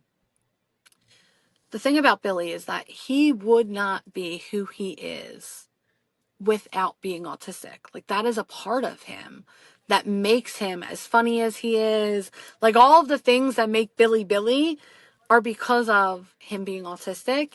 And so if you take that away, like, there's different therapies that you can do to kind of make them conform a little bit more to normal. Okay.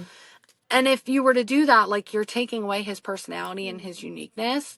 Or if you were to put him on medication, right, to like a Ritalin or something, Adderall even, something like that, it would take away part of who he is. Yeah. And so therapy has been the way that we get to celebrate who Billy is, but also support and add things. Instead of taking things away, we're adding things into his life to like help him walk through things that might be difficult, if that makes sense. Yes, does that make sense? It does. Britt, you just said that so eloquently and beautifully. You are such a great mom. You're like the perfect mom in this scenario. That's incredible what you just said. That's amazing what you just said. Okay, I know you got to go. I'm going to ask you one last question. Yeah. What is your favorite step and why? My favorite step is the first step. Okay. Because without that, I don't have the other 11. Fair. Okay. And like, I had to admit to myself that I'm an alcoholic and I cannot, my drink bone is connected to my drug bone and I can't have one or the other. There's none of that. I love that. I know that for me right today. In the beginning, I was like, well, maybe, I don't know, Totally. you know? But no, without first admitting that I have a problem, how can I fix any of the stuff that needs to be fixed in order to live the life that I live today? Because without the 12 steps, my life wouldn't be like this. Yeah. Well, I know you got to run. I love you. This was amazing. Thank you for your time. I'm so glad that we got to do this. Yeah. You should not have been nervous. You did so fucking good. I'm going to run this on Thursday, and I just love you so much. I'm nervous. I love you. Don't be.